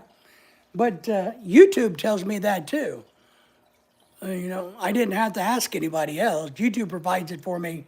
As soon as I look into my studio, it's right there. The charts and the graphs are there showing what has happened in the last 30 days, 28 days to be exact, the last 7 days and or the last 90 days, or in a lifetime. So, yeah, it's cool. Data's cool. Don't get me wrong. I like data analysis. I just know it's not worth a whole hell of a lot. It's just not. What if, because look, when I was in the Philippines, I had all kinds of plans to grow my channel when I was in the Philippines. But Typhoon Odette hit us, and we were without power and water and bathrooms and food for 10 days.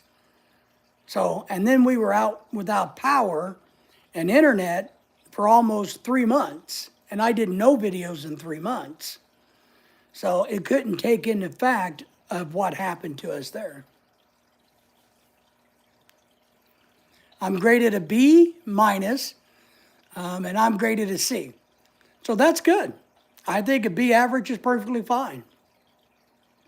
A B, and I'll tell you this, as an old teacher, I had a teacher that became a very good friend of mine. When I took his class early on, I was one of these students that I didn't want to make a 91A. I had to have a perfect A. I really was. I got in there, busted my ass. I wasn't happy. I wanted a 97, a 98, a 99, a 100. And he told me one day, he's like, David, man, do you realize a 91A is just as good as a 99A? It's the same damn thing. I'm like, oh. He's like, so Don't worry about getting a 99. Worry about getting 91. Take that extra energy you would spend on 7 or 8 points and put it on other things so that you get 91s or above in everything you do. And I'm like, man, what unbelievable academic logic. And I did that. I changed my entire academic career from that. And I started teaching that to my students when I started teaching. Look, I know you want a 99, but understand a 91 is just as good as a 99 because it all goes down in the record books as an A. Ken's in the house. Hey, how are you doing, Uncle Dave? I am doing good. Thank you for being here. Thank you for very much for coming in, giving us a thumbs up. How are you doing? That's what's important. I'm always doing good. I would like to know how you are doing. So, but I'm happy being a B minus. I'm good with that.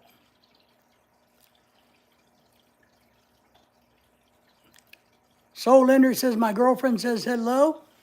Hello, girlfriend of Soul Lender. Everybody say hellos to girlfriend of Soul Lender. Is she a pretty girl? Soul? Now we're going to talk about your girlfriend a little bit here. Is your girlfriend a pretty girl? I need an answer because I got a follow-up question. PA Outdoors, couples channel. Woohoo! Cheer, we just got back from the late dinner. Nice. What did you have for dinner? What did you eat? First and foremost. PA's saying cheers to everybody. Hello, shout out. Everybody say hello to PA. They got a great channel if you haven't subscribed to them, so please do. Thank you for the thumbs up as you came in, as always. So, chili and burgers. Oh, damn. I love chili. I love chili. Burgers, not so much. Chili, oh, yeah. I'm a soup guy. Chili, gravy, liquidy stuff, man, I like it. I like it. My wife promised that she will be nice to you if you come back to her live streams. PA, just want to make sure you knew that. Now, she said she wasn't guaranteeing to be super nice. She just said that she would be nice. Because we're going to do a live stream tomorrow night about Thanksgiving trivia. And when she gets home from work tomorrow night, since she's off on Thursday, she may get the energy and want to do a nighttime live stream, which I encourage you to do. Thick, chewy chili, covered with cheese. Oh, yeah. I like corn in my chili. I like a lot of good stuff. All right. Now, Soul Lender, somebody's going to have to explain to me. I was going to do tonight's live streams about acronyms, but I forgot to do my homework. So I'm a very bad student today. So what does OFC means? OFC, she's gorgeous, her, and I about to get some delicious egg rolls for dinner. Oh, I like egg rolls. What kind of egg rolls? Of course. Okay, of course. All right. Well, that doesn't make sense. That doesn't make sense. That shouldn't be of course. OFC shouldn't be of course. It's only 2 words. That doesn't work. That's not an appropriate acronym. It's just not. Pork egg, there you go. Pork and vegetable are the ones that we like. All right, so your girlfriend's gorgeous. Now the real question, what does she think about you? Are you a 10 of 5? Where does ask your girlfriend that I want to know where she's going to rate you on a scale 1 to 10, all right? That's what we want to know. But pork egg rolls, no, very good, very good. Are you getting them from a Chinese restaurant, a Thai restaurant? Which type of restaurant? Because they're all kind of different. Craig says, Agent 99 was smarter and cuter than 86. Yes, Agent 99 was definitely cuter and smarter than, but I don't remember who 86 was. What was Mr. Gadget? Was that the same show, Mr. Gadget and Agent 89? Craig, help me out here. Was the spy number 86? Because that doesn't make sense. I don't remember, Craig. I don't remember, Craig.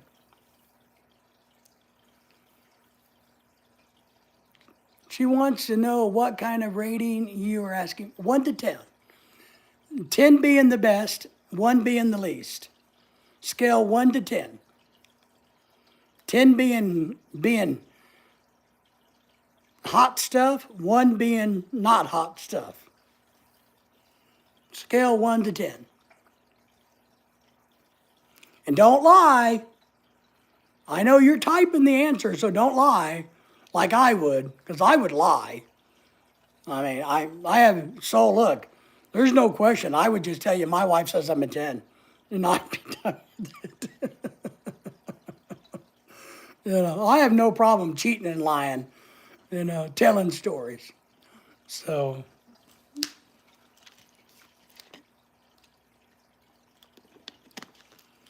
yeah, I remember 99 was the girl, but was 86 the guy? Oh, she gave you a 1? I'm sorry. Well, you better keep sucking up to her then, and you better treat her well, because your gorgeous girlfriend, is going to have a lot of options, and if you're just a number 1, boy, you better take her to go get some egg rolls at her favorite restaurant, and buy her something nice to drink on the way too. Don't go cheaping out and only giving her water. You get her something nice to eat. And you get her some crab ragout to go with the egg rolls, right? You get maybe some hot green tea to go with that. Yeah, you treat her well, maybe she'll stick around. 10, but I am a dumbass, but I am her dumbass. There you go. That's the way to do it. And you're not a dumbass, I can tell that. But it's good to make the woman out to be better than we are.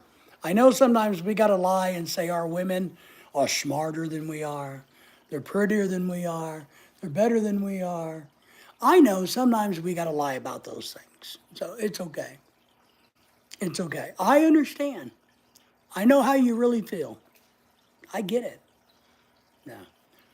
But I'm glad you're going to go have egg rolls. Egg rolls are good. We love egg rolls. I love egg rolls. She's a 2010. Is that her vision? 2010. 20/10. All right. Well, I'll say this. You're probably a lucky man to find anybody that would put up with you. That's what my friends tell me. That I am very lucky. Oh, get smart. That's what it was. I'm very lucky that I found anybody to put up with me. That's what friends tell me. So, and that's what my wife tells me. I get smart. I remember, okay, get smart. Okay, thanks, Craig. She's 20 she's a 20 out of 10 in my book of 4 rating. That's good. It's all right. That's how it should be. The woman you're going to marry, because now you're telling me that you're going to marry her. And does she know that you're going to marry her? Do you know? Have you proposed yet? Have you gotten the ring yet? And don't chip you out on the ring. Don't go getting a cheap ring. Don't get a fake one or a lab-grown ring. When you give her the diamond ring, you give her a real diamond ring. Don't be a cheapskate. Don't go in there and hustle at one at a pawn shop. Don't get her a used one from somebody's dead grandma. Don't do any of that. When you propose, you put a real, honest-to-God diamond ring on her finger. All right? And that's the best advice I can give anybody.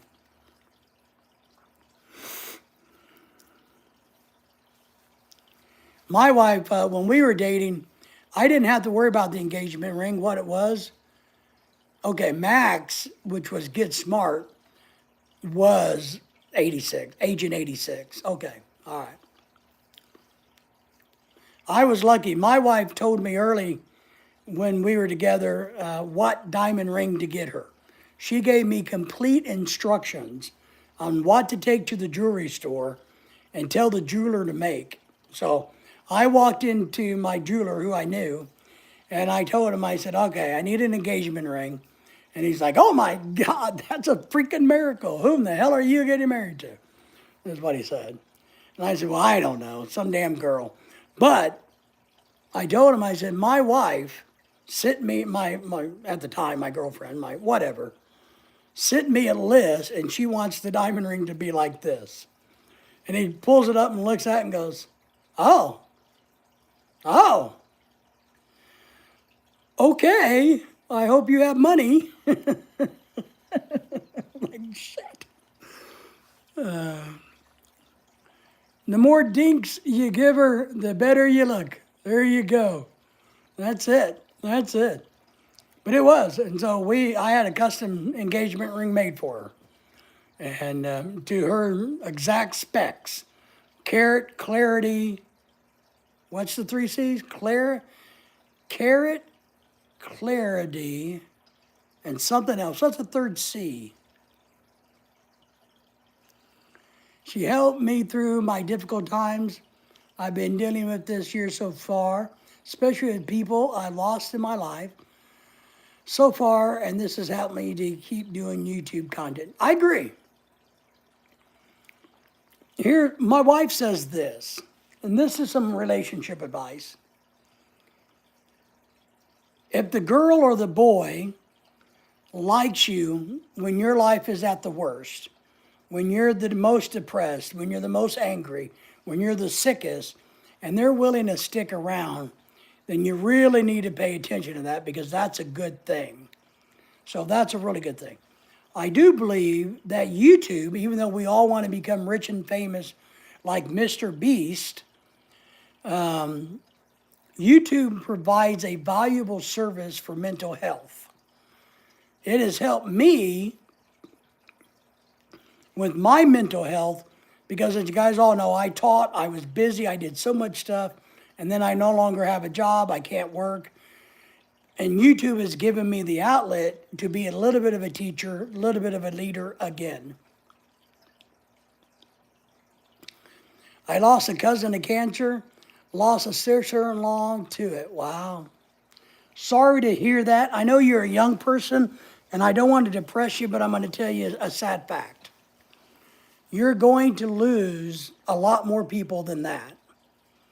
As we grow and get older, you're going to lose a lot of people.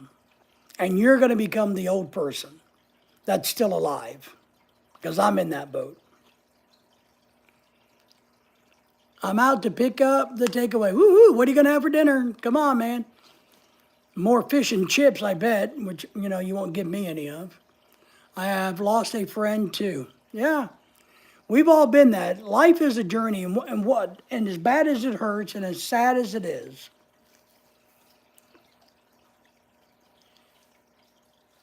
it's an experience that we have to go through. And all we can do is be for the others that are alive, and carry on and be good people after they've gone. You got a friend that's doing brain cancer now? It happens. I mean, I can't tell you at my age. I mean, I really can't, because I don't remember. There's too many of them. I couldn't tell you how many people that I once was close to who are dead now. I'm going to tell you this, and maybe, others that are my age bracket will tell you. We probably, today, I have way more friends that have died than I have living. I have more family members who are dead than alive also. And that's just the way it is. And it's the way it's going to be. I know that's sad and depressing, but I promise you, it's normal, it's natural, and it's just what we have to deal with. But I truly have more friends that are dead than I do alive. And I definitely have more family members that are dead than I do alive. So it's a sad thing, but it's reality. It's reality of getting older and maturing. And there's not a lot we can do but be there when they need us, and then to remember them fondly. Soul Lender says, I got a gift for y'all coming soon. Thank you. Well, that's nice. Appreciate that. What, electronic gift or something? I don't know how you'd get as a gift. But, well, I appreciate that. We love gifts. We do. I mean, I can't lie. We love to have gifts, especially my wife, of course. So, but Soul Lender, you don't have to do anything for us, but we appreciate the warm sentiment. We do. We appreciate the kind thought towards my wife and I and our channel. Going to be given in chat. Okay, great. So that'd be great. Then other people can see it and benefit too and get from it. And I like that. I like sharing things with the world. It makes me feel better versus being, I was in the public so much, doing so much, than to wind up not, and then here I am again. But Soul, we look forward to it. Tim is in the house. Everybody say hello to our good friend Tim. Hello, Pack. Pack is us. Woo-hoo. Hello, everybody else in the chat. Everybody say hello to Tim. Tim, how are things in the Philippines? My friend, how are things there? What's going on in your world? But Soul, the only thing we can do about the people that are deceased is remember them fondly and then try to live a good life. That's it. Nothing else we can do.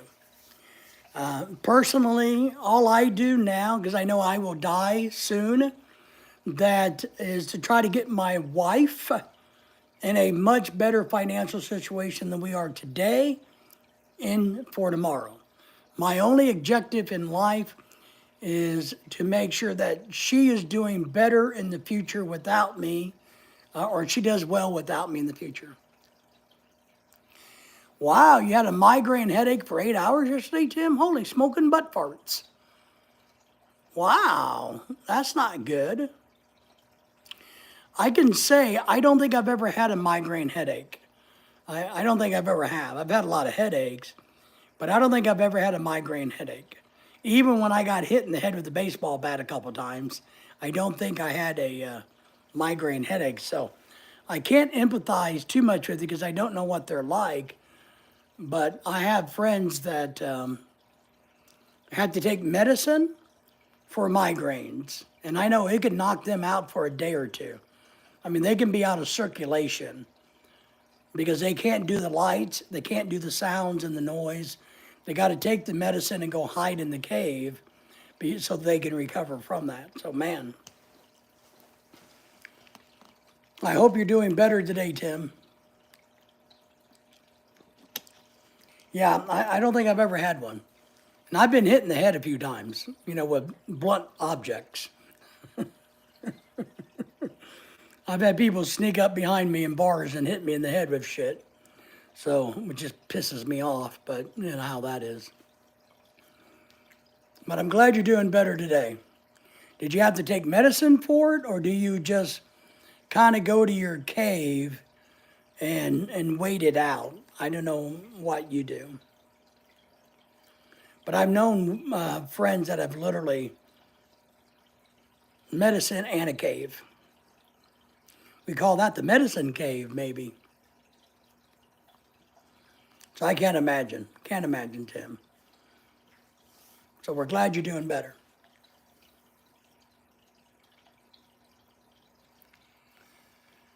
Spend all day in my dark bedroom with the aircon on. And for you guys that don't know, aircon means air conditioning. I did take some medicine. Nice, nice. Are you going to feel well enough to have your Thanksgiving dinner on Thursday, you think? Are you feeling well enough for that? Because I know you said that you're going to order from one of the hotel restaurants. So I'm hoping you still get to enjoy your Thursday. We've been busy getting ready for Thursday ourselves.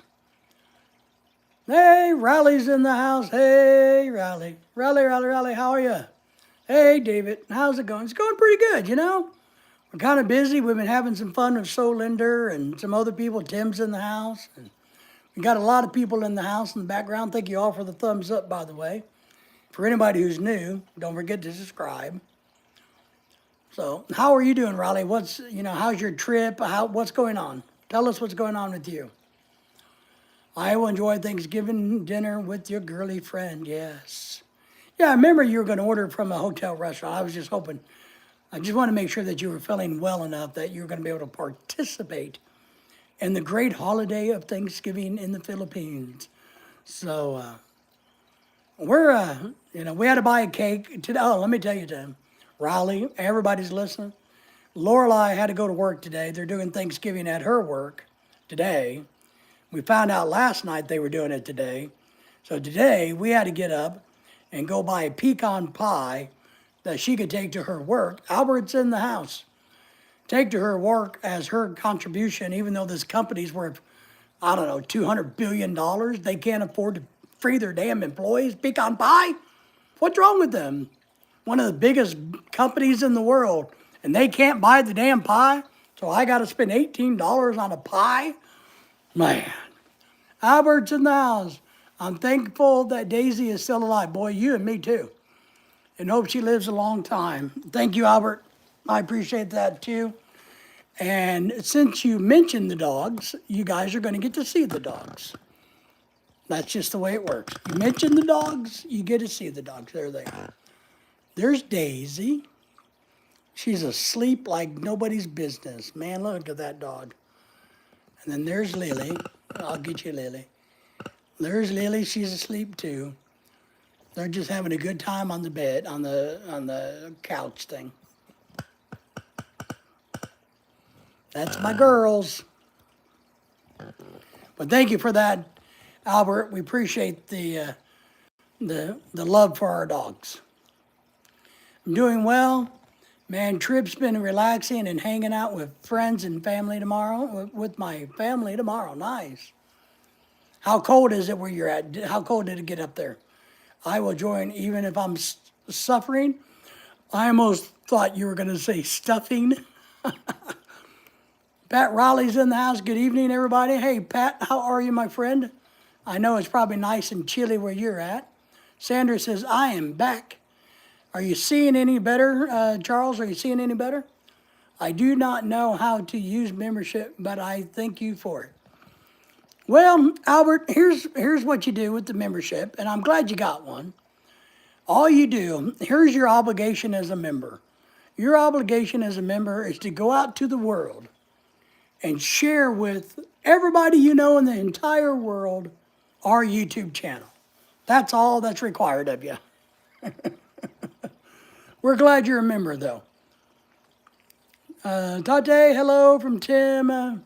Why did you say that you'll die soon? Don't say, well, because I'm a very realistic person. And I've died 4 times. And I know Lorelai, the statistics show that she will outlive me by a long time. Really? Well, warmest it's been is like 30 degrees. All right, well, you can handle that. Sure is, Pat says. How's Pat doing?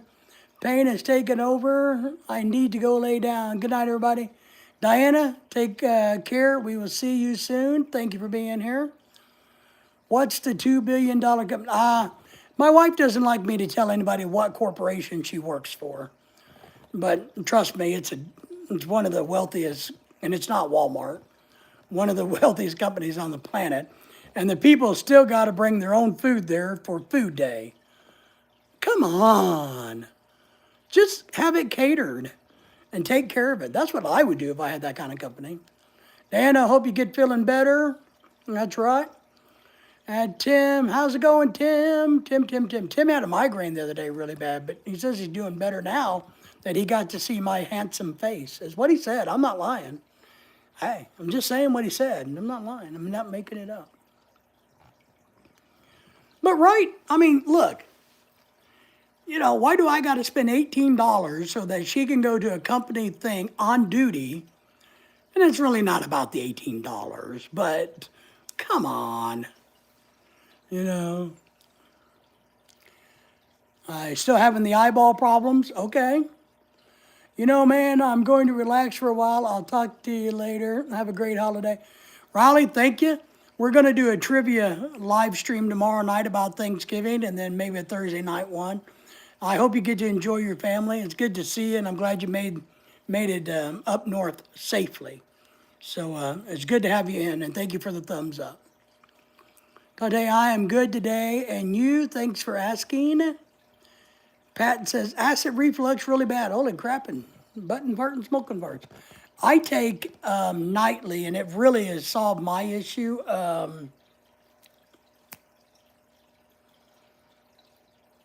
Prilosec? I get it, but it's prescription. Relafin? No. I don't know. I take a prescription drug for acid reflux that I take at night, and it works great. I haven't had anything in a long time.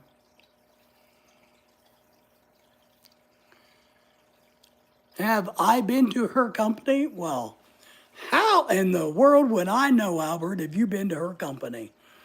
I know you've seen her company, the logo, the brand, it makes the news, it's in Wall Street Journal. But how do I know if you've ever been there? Albert, come on now. We've all benefited from her company, I can say that.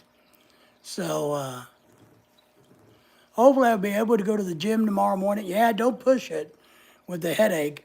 So don't push it there. Pat says, yes. Hey, Tate. I take like 40 milligrams. Okay, yeah, I don't know what mine is. My wife is in charge of my medicine, so I don't know what I take. I just do what my wife says. Otherwise, she hits me in the head with a baseball bat, and then I got to take more aspirin. So I've learned if I don't want a headache, I just take what she says to take. And it seems to be working so far. Albert, how are you from Sanders? How's it going? Sanders and Albert are good buddies. Right on, Pat says, that's it. Well, it's not a store or a medical or other type. It's not. It's a big company. But they could afford to buy an $18 pecan pie. But oh, the funny part about it was this. She put on the list of food to bring because they tell her, you got to put down what you're going to bring. A pecan pie because she thought it was the cheapest pie at the store, not the most expensive. I had explained to her today, so pecans are really expensive. That's why pecan pie is so much. JJ's back in the house. JJ Dark Knight 756 is back. Hello, thank you for being here. We appreciate you. Did you give us a thumbs up as you come in? If you didn't, make sure you do that. Yeah, thank you for the love on the dogs. They're good doggies. Daisy's doing pretty good right now. I think her medicine has got her leveled off to a manageable state. So I think we're okay there. And medicine's going to run us about, I don't know, $70 a month. But I think as long as we keep her on it and keep her not from chasing cars, so to speak, then I think she's going to do good. New background. Yes, sir. Yes. In the mornings, a lot of times I sit in my office. At nighttime, I either sit outside or at my kitchen table or in the living room. And since it's too cold outside and I don't want to sit at the table, I'm sitting on the couch. When the weather's nice, I do these outside at night and in the mornings. I like to sit outside better. But today, that's right. Those are, you guys want to see Lorelei's Christmas tree? Let me show the Christmas tree.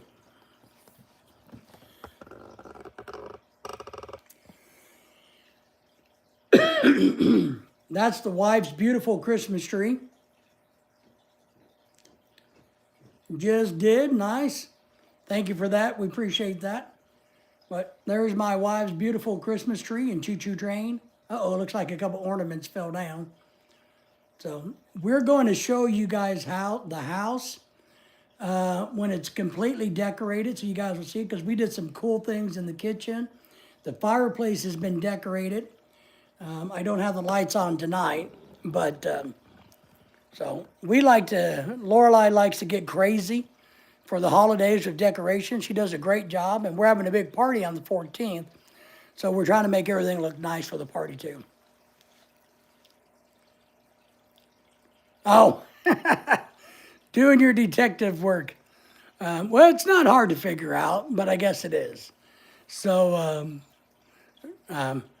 keep trying. Maybe I'll give you, I tell you what, Albert, I'll give you yes or no answers. How's that? So you can ask questions and I will be honest and say yes or no. All right? But, you know, Craig says, I am back from getting dinner. And Craig said, I did not buy you anything, David, so mind your own business. But what did you buy, Craig? All I want for Christmas is you. That's right. All I want for Christmas. Isn't there a song? I was a little kid. All I want for Christmas is my two front teeth. All I want for Christmas, right? Wasn't that a song? I want my two front teeth. Well, Dark Knight, you can't have me because I'm already spoken for. So, Albert, you like that? Let's put our detective hats on. Orange or blue apron? Apron? Neither. Neither, Tim. Neither. No apron at all. So not Lowe's, not Home Depot. It took me a second. I'm like, apron? But no. Dark Knight says, yep, all they want is me. Well, you got me now. And Pat says, sure is. Thank you, Pat. I'm glad you're feeling better, by the way, Pat. Are you ready to go do some running and jogging? But we've got some really cool decorations. So at the Christmas party, we're going to give away some memberships at the Christmas party, by the way, to the channel. Not to like Fitness Gym, to our YouTube channel. But we've done some really, or she has done some really cool decorating in the Christmas. But we can't show you guys yet because Thanksgiving's Thursday. And we got to wait because the table on Thursday is going to be Thanksgiving. And then we can clean it off and she can finish Christmas decorating. Man, it's a lot of work. I'm walking slowly, big toe healing. Good, no foot brace, nice. You'll be dancing before you know it. You said it's well, I don't know. Here, I'll give you want me, I don't know. I don't know exactly how many billions of dollars it is. I haven't looked in a while. But let me just say this, because I'm not going to give you the exact amount, because then you can just Google the exact amount. Let me just say it's a billion-dollar company. I don't know how many billions accurately, but it's a big company. Yeah. So let me correct that, Albert, for you. I say 200 billion because it sounds good, but it could be 170. It could be 100. It could be 900 billion. I don't know. I haven't looked at the financial stuff in a while because, But everybody knows it. Everybody's seen it. That's what I can say. But yes. But come on, right? Why do big companies do that? I don't know why do they think it's not good team building. It's not getting buy-in from your employees. I used to teach companies that you need to get on safety and health. You need to get buy-in from your employees, right? The lowest employee has to buy into your safety program. Well, look, they're providing it's Thanksgiving dinner. Why should your employees pay anything or give anything? You should just, come on. Fish and chips. I knew it. Damn, Craig. That's my favorite, and you won't give me any. I'm really starting to be sad, Craig. I really am. I think you're doing that intentionally now. Every time on my live stream, you got to go fish and chips, and that's all I want is fish and chips. So it's not like it's a big deal, Craig, but no. Mine too, Brother David. There you go. See? Many companies are very cheap when it comes to employee morale. They are. ExxonMobil, nope. Well, but I know and if it's all about the money, shame on them. But somebody in the corporation had to go, Well, yeah, we can buy the turkey, but everybody else needs. What? What? I mean, what's the rationale? I mean, even Walmart today came out and said, we are no longer going to be woke. We've shut down our entire division that was looking at diversity, equity, whatever it was, DEI. So Walmart has come out and said, we're no longer interested in this entire genre of whatever is going on in the world. Even Walmart, the worst company in the world, the most greediest company in the world, has come out and said, we don't care what you dress like, who you are, we don't give a crap. We're not doing diversity anymore. Well, there's no reason to study it, to look at it, to implement it. We're just going to hire you and sell you groceries. We don't care. So surely this company could just have it catered. Come on. And look, the other thing I get biffed about is, do you know what a good thing this would be for a local restaurant, a mom and pop restaurant to do? To be catering such of a large corporation, you know, and they can stagger it over 2 or 3 days because I don't know how many employees are in the home office, but there's a lot, right? And that's one thing when I was teaching at the college, one thing I did, we only hired, when I did conferences and I had a budget, we hired local mom and pop restaurants to do the catering. I would never hire a chain restaurant for catering. Never. Coffee shops that provided the coffee were mom and pop coffee shops. I would spend hundreds of dollars on coffee and donuts at locally owned coffee shops. United States Steel. Nope, no sir. Nope. Nope.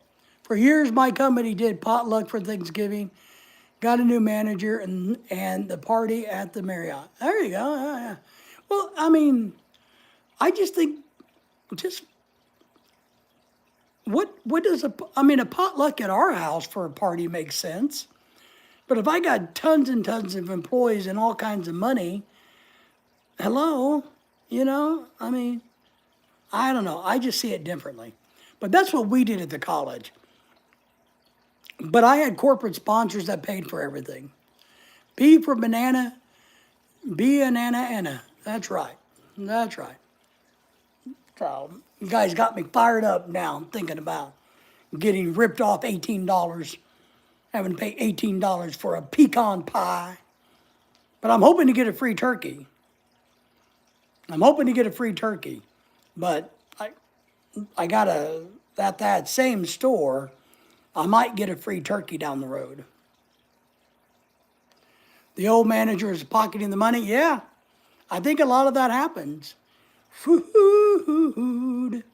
You gotta love food. I think it may happen. It may happen. You know, I always believed Tim in what I call the clean hand process. Target? No, not even close. So when I handled money that was given to me by sponsorships and things, I always considered the clean hand program. I made sure that everybody knew how much I got and where every penny of it went, so nobody could ever say in my many years of handling other people's money that I stole a penny of it.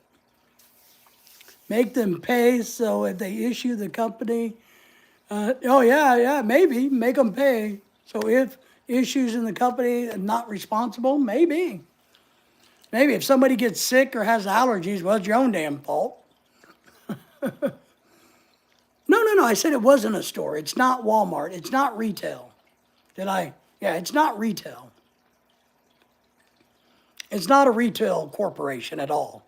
They don't think I don't think they sell anything. I don't know. But they're not a retail store. Reasonable, duh. Responsibility, yes, I know. Come on. But all you got to do is put disclaimers up. Eat at your own will. My job used to give us turkeys, and it went from $25 coupon. This year, they gave us $20 coupon instead of the whole pie. They bought us those dollar pies at Walmart. Yeah, yeah, cheap bastards. Cheap bastards. That's what you call cheap. Cheap. Jose's back in the house. The one slice type. That's it. Hi, host. Everybody say hello to Jose. Thank you for coming back in. I hope you're doing well today. That's right. What I mean, there's so much, money that goes down the toilet that I don't know. Come on. And look, it's not like if you're a big company or you're a company at all, because we used to do this. I used to be able to call up a local Walmart manager and say, look, I'm doing a charity event and I have this kind of budget. I need to buy 25 pies.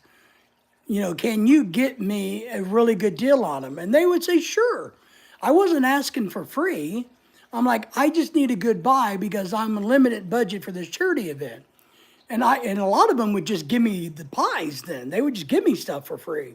But I would say, no, I have money. I'm just trying to stretch it. So I'm happy to pay for it. I just need your best deal. Stock market company, are they on the stock market? Oh yeah, they're on the stock market, absolutely. Sanders says they said they will take all the extra money they're going to save and buy us sweatshirts. Ooh, sweatshirts. Well, I think my wife got a sweatshirt, or she's supposed to get one for Christmas. They had them pick out sweatshirts a couple of months ago. So I think the company's buying them instead of giving them a bonus for Christmas, which they should get bonuses. It's probably going to give her a sweatshirt with the company logo on it, which I can't tell you because that would tell you what the company is. I know you're trying to trick me. So, and she says the office is cold, so a sweatshirt would be good to wear at the office because it's cold in there. They did give her a hat a couple years ago, not a good hat, a stocking, like a winter cap. They gave her one of those at something they did, but maybe she'll like her sweatshirt because she got to pick out whether it was like this color or that color. Oh yeah, get them sweatshirts. We saw $5 sweatshirts at a grocery store today. Really nice sweatshirts. They were selling for $5 each at a grocery store. I'm like, wow, Lorelai, you should buy these. She looked at them and said, well, you don't like the color. And I'm like, yeah, but for $5, you can take them to work and sell them for $10.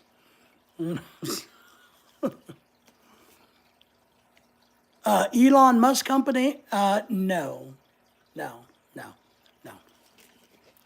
Nope, not SpaceX, not Tesla, not Twitter or X. Not one of the other. Does he own more companies than that? I don't know. We do have some Tesla stock. We don't have any SpaceX stock, but we do have Tesla stock. So, no. Nope. So, yeah, but I thought it was funny. She's like, no, I thought the pecan pies were the cheap ones. I was going to get the cheap pie. I'm like, no, man. Does it sell cars? No. Does it make cars? No. If that helps you, that might help you guys out a little bit. So, she's doing well at the company. She does really well, but Lorelai's really smart. When we go to Alabama, she's worried about changing jobs. And finding a good job. And I'm hoping by what the job titles that she has now and some skills that she learns, if she doesn't sell herself short, she'll be able to get a good paying job down in Alabama. Pat is saying pecan pie, good. Yeah, I don't like pecan pie. I like the pecans, but I don't like the sugar filling inside. I don't like the crust either. Where the $5 switcher is when fishing, the fish don't care about the colors. Exactly. Exactly. Pat says, that's right. Craig says BlackRock. Is that if that's the name of a company? That's not it because I don't know what that is. BlackRock. Oh, fight black. I know. No. I know what BlackRock is. Sorry, Craig. No. No. Not it. Oh. Oh no. It's Google. Nope. Not Google. Not Google. Peach pie. That's a good pie. Lorelai and I were talking about pies today because we had to buy a pecan pie and we looked at all the other pies and they had a blackberry pie and I'm like, now this is a good pie. She's like, no, but I put down pecan and I'm like, well, personally I wouldn't give a shit, but fine, you can buy the pecan pie. But they had a blackberry pie. Ooh, those are good. Peach pies are good. Peach cobbler, man. My favorite pie right now is key lime pie. I don't really like fruit pies. I don't like cherry pie, apple pie. I don't like those. I do like coconut cream pie. I like that. But a really good key lime pie. Woo. Humana Insurance. No, but I have Humana. I know Humana. You want to know one of the best places to buy pie at? Village Restaurant. You know where they serve breakfast and they got that little pie counter? Is it Village Inn? I think it's called Village Inn, right? They got good pies. They have, I don't know where they buy them from, but Village Inn has really good pies. And I mean really good pies. But I like peach pie. I'm agreeing with you there. But I guess I'm just not a pie eater. Yes. Well, do they even grow peaches, homegrown ones in the Philippines? I never saw a peach in the Philippines. We'll have to wait until August for fresh peach pie with homegrown. Now, mango pie, the Jollibee pies are fantastic. Maybe I should make one of these days when mangoes from Mexico are in great supply and they're not expensive here. I should make a mango pie, I don't like the mango float. But peach pie is good. But I don't like apple pie. I know maybe I'm anti-American, but I don't like it. But I like a good key and lime pie. I do. Ooh-wee. Give me some key lime pie. Pat says, haven't seen peach pie in the Philippines. You could probably buy it at the S&R place, I think. Oh, you got to wait until you go on vacation to Canada land. That's right. That's right. And we will be happy to send some of our peaches to Canada just so that you can have a homemade peach pie. We can do it. We can do it, my friend. Yeah, not a lot of pies in the Philippines at all. We had cakes all the time. And they have really good cakes at Goldilocks and Red Ribbon in the Philippines. I haven't seen peaches there. Yeah, I never saw them either. Is it a realtor company? No, it is not. Not in the traditional sense. Most Fortune 500 companies have a real estate division within themselves because they buy up a lot of land. A lot of people don't know this. But look, you guys might not know this. Google owns a lot of land. Walmart owns a lot of land. So there's a lot of these companies that buy up a lot of land. So they got an internal real estate division. But no, it's not a real estate company. Oh, and I do like a really good chocolate cream pie with, coconut topping or something. Coconut pie's good. I didn't see peach pies at the S&R. Then what's the other one in the Philippines? Is it Landry's or what? I know that's not the right name. We have a Landry's here that does seafood. Landers, maybe? Landers? They may have it there. You can probably get somebody to ship you a Pollock Bion box full of canned peaches. And you can make your own pie crust and have your own peach pie then. Yeah, that's right. McDonald's, the corporation owns the land, and the people own the restaurant. And so they're real estate, and Burger King, same way. Same way. Landers, that's right. So you're exactly right. Burger King, and I mean, I'm telling you, you'd be shocked. All the companies that own land, you know. I mean, her company owns a lot of land. A lot of land. Yes. More so than you could ever imagine. You may not realize you're doing it, but yes, every day in many ways, many different ways. Is Burger King good in the Philippines island and same in the U.S.? Let's see what Tim thinks. I know what I think. We've had Burger King. I didn't think it was quite the same, but it wasn't bad, but it didn't taste quite the same. But it wasn't bad. But Burger King's not good either way you look at it. You know what I mean? So the bread, I thought the bread was different. The Burger King bread was different. Microsoft, no. So right, Pat says, Burger King is okay, but different. Yeah, I thought the bread, I mean, you still have that chemical they put on it to make you think the patty has been flame grilled. But I thought the bread wasn't the same. But I tell you, the best hamburger I've ever had was in the Philippines, and that was at a Japanese restaurant in the mall. I can't remember the name of it. Maybe Tim is familiar with it. But in the mall, there's a little Japanese fast food restaurant, and they sell a hamburger, and I'm telling you, either I was starving for a hamburger, or that was the best hamburger I ever had. One of the two. So, but I can't remember the name of it. I can't remember the name of the hamburger joint. So, McDonald's is different. It is.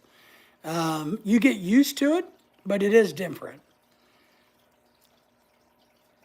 Is a tech company.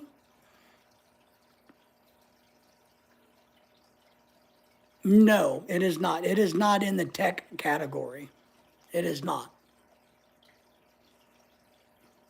Albert's trying. He's trying.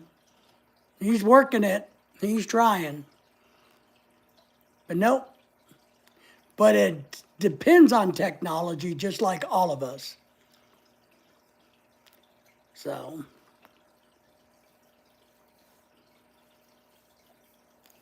and let's see, KFC, I thought KFC was good in the Philippines. I thought their chicken tasted better in the Philippines than it did here. But I think that has to do with the fact that the chicken in the Philippines is real chicken. The chicken in America is not real chicken. I know. And look, I hate McDonald's bread on the fish fillet, but I love that Pollock patty. I love those fish patties. If I could buy a box of those somewhere, I would, because I would eat those suckers. It is good, yeah, you know. So, I like that patty. Man, I'm telling you, I just don't like the bread. It's too gummy. Same thing with Sonic. Sonic has a real gummy bread, and I hate it. It's disgusting. A utility company. No, not a utility company. You're going to run down and eliminate all the different industries.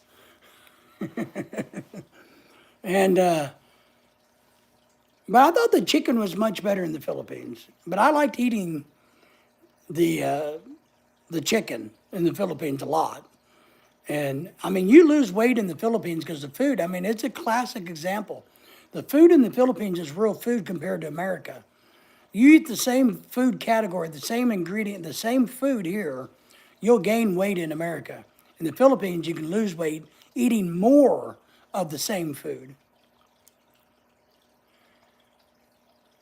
Ah, yeah, Burger King is called Hungry Jack's in Australia. Do you guys have KFC in Australia? I'm sure you have McDonald's, I would assume.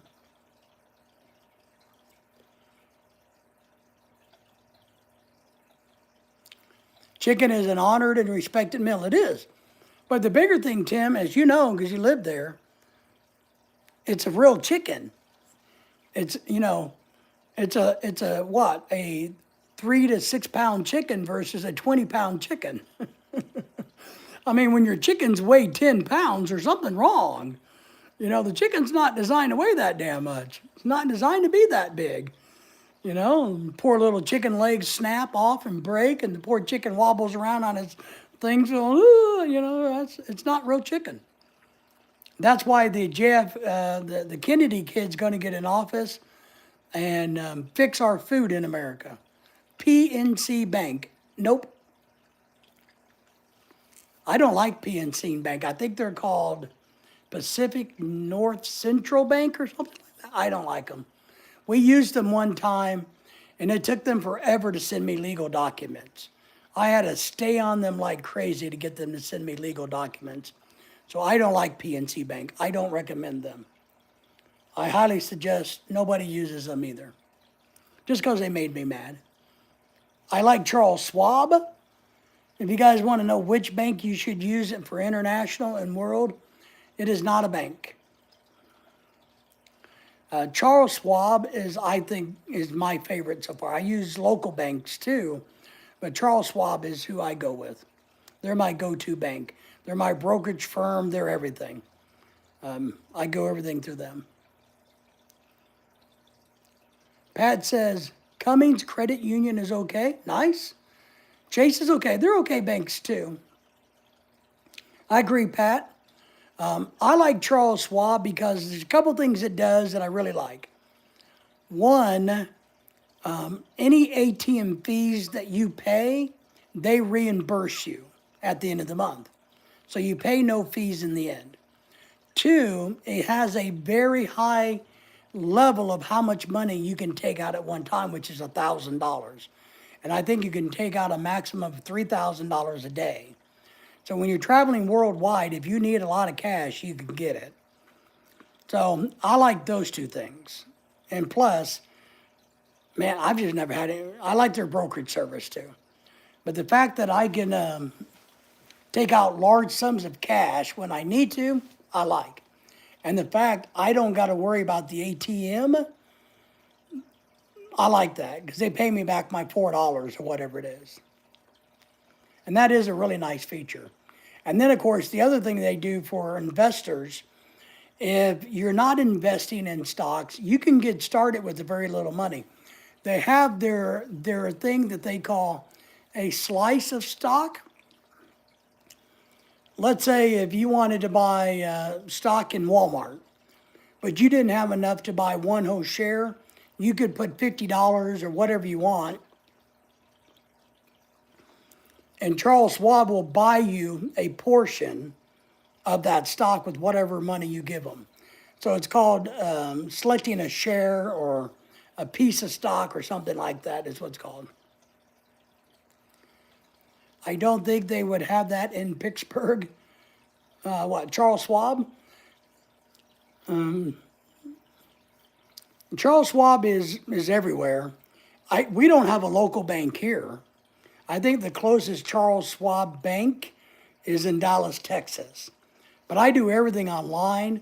They are user-friendly online like you can't believe. I call them up, and they treat me like gold. I mean, I like Charles Schwab. I'm just telling you, I've been using them for years.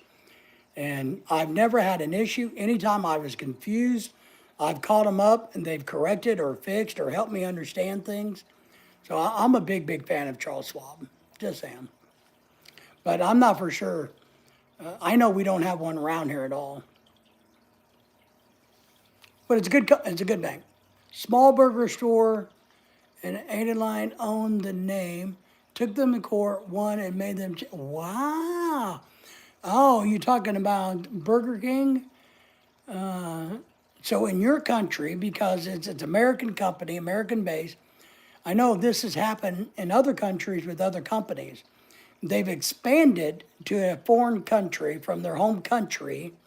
They decided that we're going to try to make the mom and pops or another company that already has that name go out of business or sue them because they thought they had the copyright, but the copyright's only in America, not in Australia. So I've seen that happen a few times. And I'm happy that Burger King didn't win that. You know what I mean? That these companies don't get to go to another country and say, hey, yeah, yeah, you do. I think. I don't think, yeah. Now, let me try to clarify that. Do you go up and touch that company daily? No, you don't. But is that company in your life every day? Oh, absolutely. If that company, yes, it's in your life every day. And there's multiple ways that you can find it in your life every day. So, but yes, yes.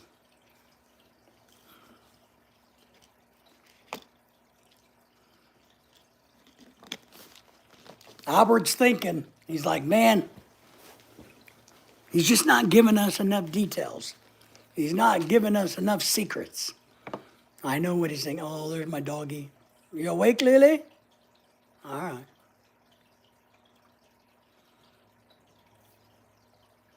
Well, that's cool, Craig, because I like that.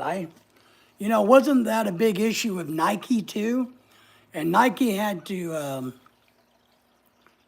change their logo when they went to India, wasn't it?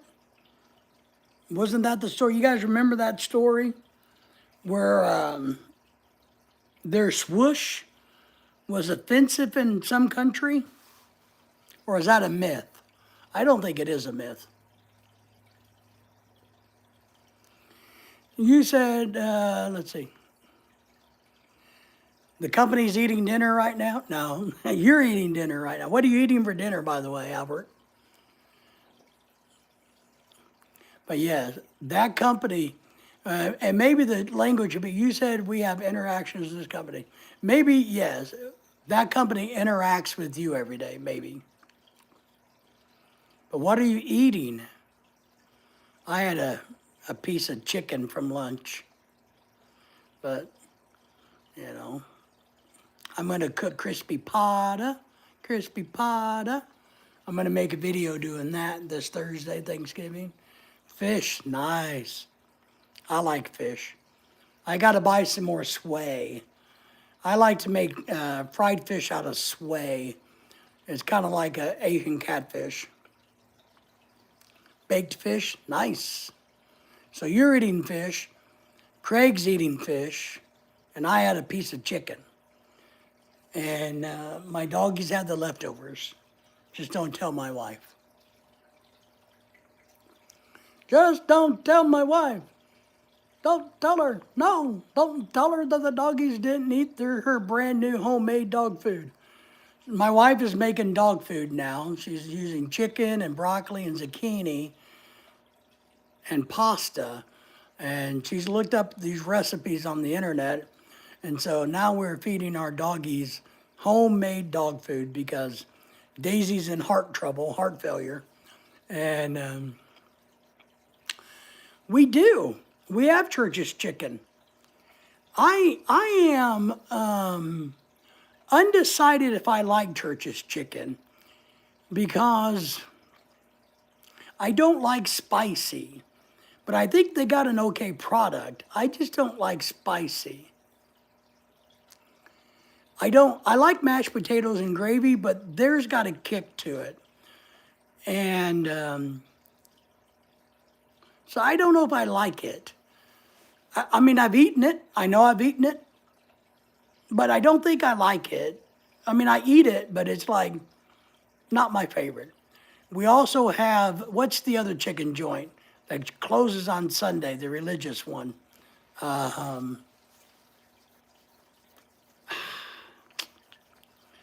What's the chicken joint that closes on Sundays? They take Sundays off. God, Chick-fil-A. We have crap loads of them around here, and they are fancy and built and got double lanes and fans and blowers and misters out there. And there's one in Branson, Missouri that I'm hoping to go see that they have decked out to be the most brightest thing in Branson, Missouri. A Chick-fil-A restaurant up in Branson, Missouri. I think Chick-fil-A has good food. I think their chicken is clean tasting. I like their macaroni and cheese. I don't like their potatoes. I don't like that. But I do like their macaroni and cheese. I like their chicken sandwich. I like their chicken nuggets. I think those are really good. They do you right. That's it. So I think Chick-fil-A is a good chicken restaurant. Now, if you like chicken, one thing I'll tell you the other day, we went to a Whataburger and I ordered their Whata chicken burger. And I gotta admit, for a beef store, that was a pretty damn good chicken sandwich.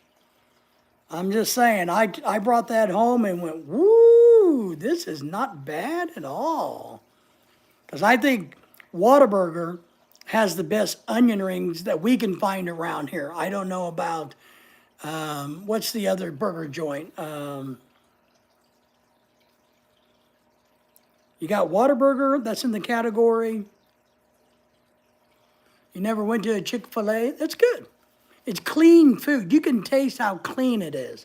It tastes like chicken. The tomato tastes like a tomato, you know.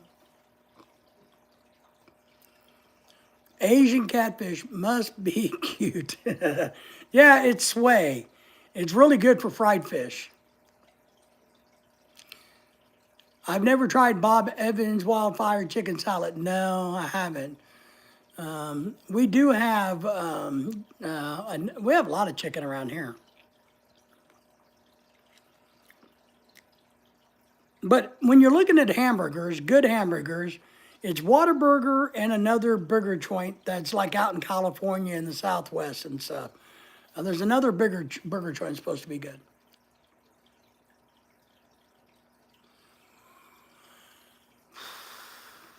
No, Albert, I'll say this. Enter, we're going to get deep into this because let me break your question up. Do you need to interact? Well, what defines interact, for one, and what defines to live? Do you need to interact with any company to live? No, you don't. You don't. You can still live without ever interacting with any company.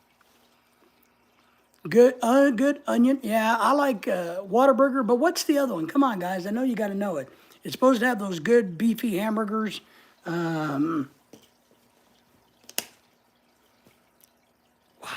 Jesus.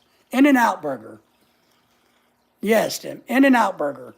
I don't know what kind of onion rings they have, but I know Whataburger has fantastic onion rings. I go there and just buy the onion rings. It's a barbecue thing? Okay, it's barbecue.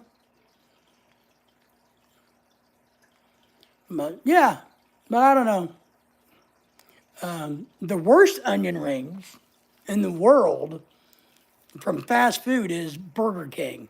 Because I don't think those are onion rings. I think they're more like Funyuns.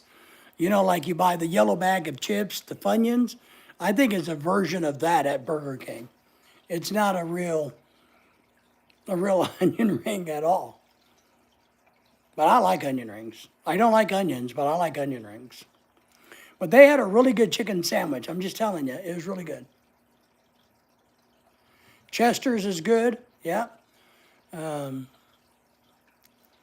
White Castle is good onion chips. I've never been to White Castle's.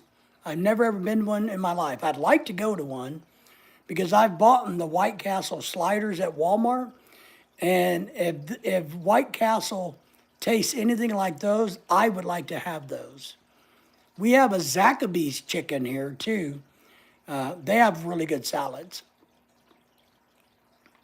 Yeah, you have to try that. Yeah, I've never been to one. There's definitely not one around here anywhere. I can tell you that. But I've bought them at Walmart and eaten them, and I really liked them. I'm like, ooh. I could only, if you had a real one, a fresh one, that it would be really pretty good. Man, I'm getting hungry now.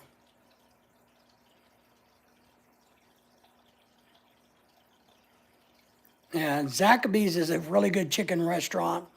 We have another one that's an Arkansas-based one called, man,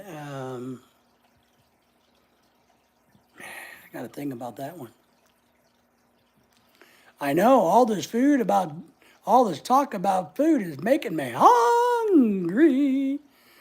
And the bad thing, Tim, is I really don't have anything good to eat. You know, I mean, I gave my dogs my mashed potato and my macaroni and cheese. They were hungry and they needed to have a snack, so I gave it to them. Just don't tell my wife. Maybe I got some tuna fish sandwich in the pantry I can eat up. Because I like sandwiches. I'm telling you, I'm a big sandwich fan.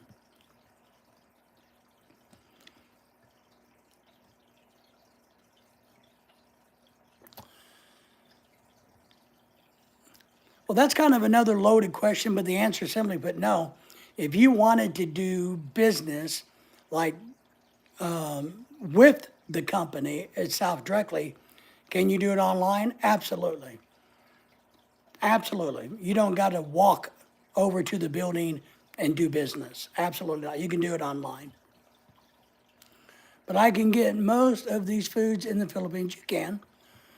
Our good friend Entertainment is back. Hello, thank you for being here. How are you? Thank you for the thumbs up as you come in. It is not a well,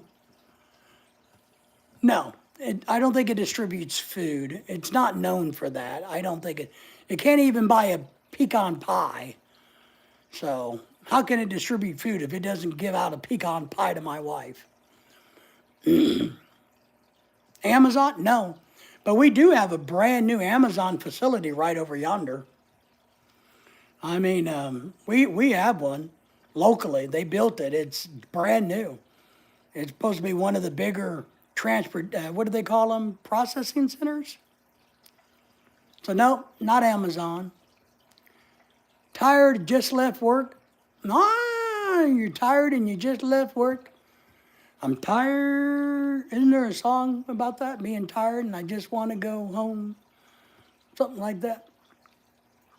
Well, we're glad that you left work, that you're off work, because we consider work a bad word. But now you're getting ready to hit the gym, so you're a Superman. Because if I remember right, you're trying to drop some weight and get a little bit healthier, if I remember right? So you're actively putting yourself through those paces. Yeah, distribution, well, it's called, fulfillment center. Tim, they're now calling them fulfillment centers. But basically the same damn thing. But they're called a fulfillment center. And they got a bunch of them all over the country, but they got one here now. They had to rebuild roads, they put new roads in and all kinds of things. Yeah, it's been rough getting into the gym after a long I bet it has, and I understand that. I wish I could find a gym buddy that would go with me to lift weights. I don't want to lift heavy weights anymore because I'm old, but I really would wish I could get back into a 3-day routine where I'm working out with moderate weights. I mean, I loved lifting weights as a kid, as a young person. Loved it. Enjoyed it tremendously being in the gym lifting weights.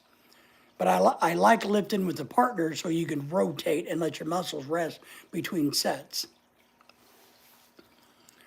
I usually hit the gym in the morning. Yeah, and I could go lift by myself, but the problem is I get bored.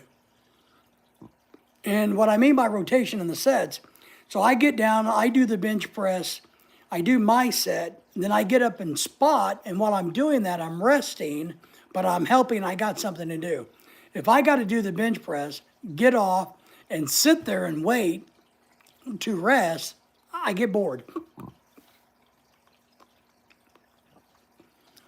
I'm not a morning person, so I go at night. I'm not a morning person either. I'm more of a midday person. I like to go bicycling in the midday and or the early evenings is what I like to do.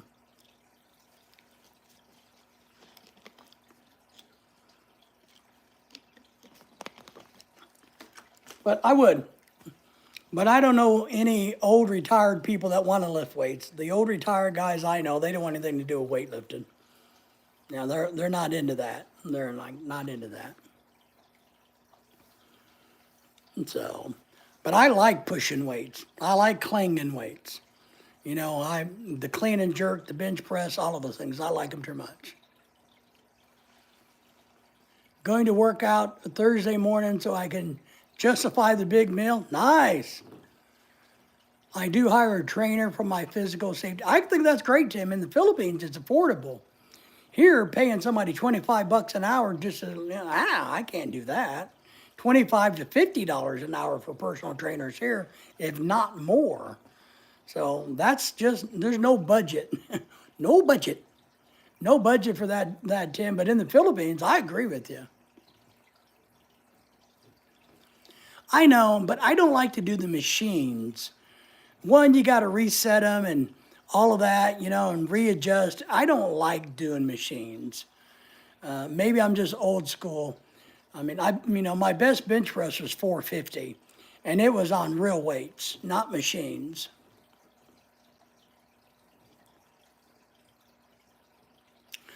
Well, Albert, it depends on what your definition of hard labor, but I would consider some of the people that work at this corporation, I would consider, yeah, I would consider it hard labor. I wouldn't want to do it. But I think it really depends on your definition of hard labor. $50 an hour is cheaper than a trainer in the States. Yeah, I don't know what they cost. I'm just guessing. I mean, my budget is $20 an hour is too much, Tim. So if it costs more than that, it ain't gonna happen. Well, I'm not gonna pay 20 bucks anyway. I'm just not. But $5, $5 in the Philippines or something, I could get away with that. But man, no, I don't know. But Tim, I agree with you. Yeah, I have no clue what they really cost. I've never wanted, maybe I could become a trainer. What do you think? Do I look like somebody that could be a personal trainer? You think customers would come to me and go, man, we like the way you look. Maybe you could be our trainer? Yeah, there's lifting things and physical labor involved in it. Absolutely. Absolutely. But then again, I think there's what you're saying is there lifting things and physical labor involved in every company, including Microsoft, because somebody has to bring the mail up from the basement. Somebody has to bring the reams of paper up from the basement. I'm not trying to be difficult, Albert, but I like to dig deep into things. So, somebody has to take the trash out at Microsoft, right? Somebody has to take the trash out at McDonald's. I think flipping hamburgers would be a hard job, personally. You know,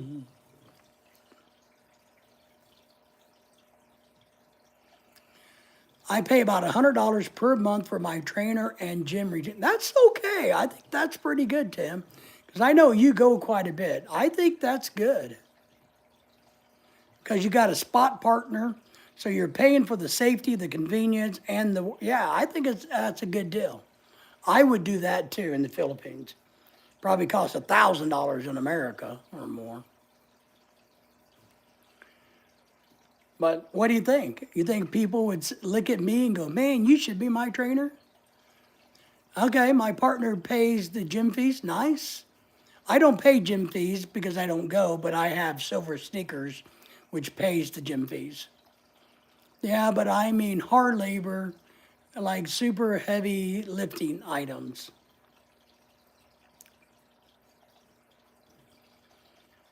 Well, what's super heavy?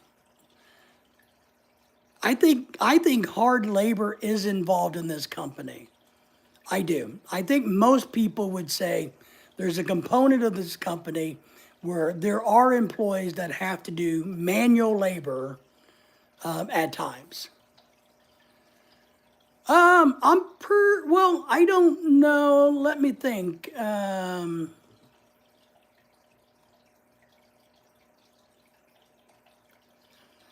think it is a global company. I'm just not for sure how global it is. Here, I'll do a tiny research on that.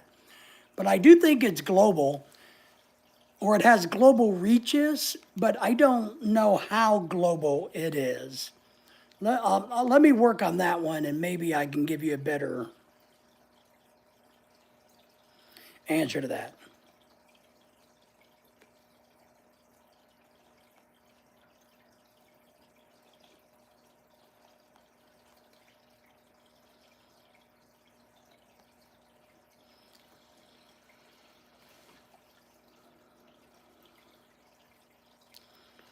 The internet says it can be considered a global company, yes.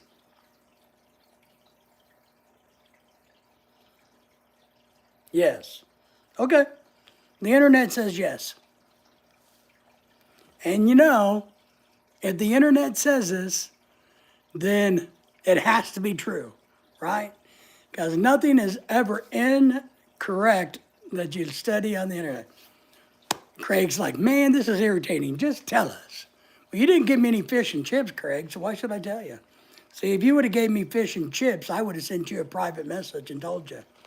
But no, you kept them damn fish and chips for yourself 2 times already.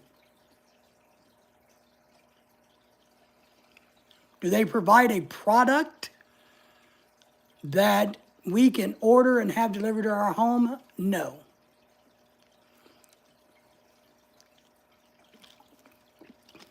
Tim says Mrs. Mack could be in a company that has non-disclosure policies. Well, I think from her perspective and their perspective, they do have policies where they're not allowed to become friends with each other in social media. They do have those policies. I think she's not opposed to people knowing. She's proud of her job, but we know that other Filipinos in our community might be a little jealous of her job and her position, and they may think, mistakenly, maybe they would think that she makes a whole lot more money than she really does, and she's more, you know what I mean? And she doesn't want the e-beg, or not the, the, hey, you're rich, give me, hey, you're rich, come to my party, hey, you're rich, because you have what they think is a fancy job, you know what I mean? So I think there's a big component to that's where her mindset is. But her company definitely says they don't want their employees to be friends. On social media, it's like she never mentions our social media at work. None of her friends or none of the people that she works with at work know that we do YouTube or anything. And they're not Facebook friends with anybody in the company or anything like that. So that is one thing they don't like, is the social media stuff. But yeah, so, and I respect her. She doesn't ever want anybody to know how old, when my birthday is. I don't care, but it makes her happy. So that's why we say my birthday is always on Thanksgiving Day. It is in the month of November. But look, if it makes her happy not to tell anybody when I was born, I don't give a crap. I'm old. And if she wants to celebrate it on Thanksgiving, maybe because it's more convenient, I'm good with that too. So, Pat says, I see. Albert says, does she do office work? She works in an office. I'm not for sure how we're going to define office work, but she works in what most people consider to be a corporate office building. Most people would consider it that, yes. All right, Pat, here's the question. How I answer that is, how old do I look? And you can be honest.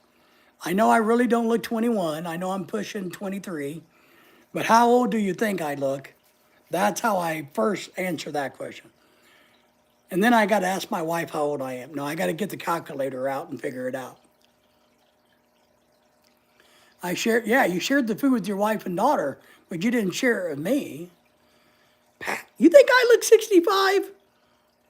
Are you serious? Craig, no fish and chips for Pat either. Pat gets no fish and chips. I ain't 65 years old. If nobody business where anyone works, Pat's laughing. So, come on, Pat. I don't really look 65. Do I really look 65? Are you sure? Now, granted, I haven't shaved and my gray hair is a little longer than normal. But to be honest, Albert, I actually do not understand exactly what she does and or what her title in the company is. It's over, I listen and I tell her that it's going to be okay and everything's good and just keep working on what she actually does. I don't know. I don't know. I don't listen what she actually does. Pat says, no, you don't. All right. Albert says, how about 53? Well, that's okay. Okay. You know, 53, I'll take that. Craig says, I look 100. 99 bottles of the beer on the wall. So Pat Riley says, I look 55, 53. Jesus Christ, man, you people think I look old. You used to look 65 a few years ago.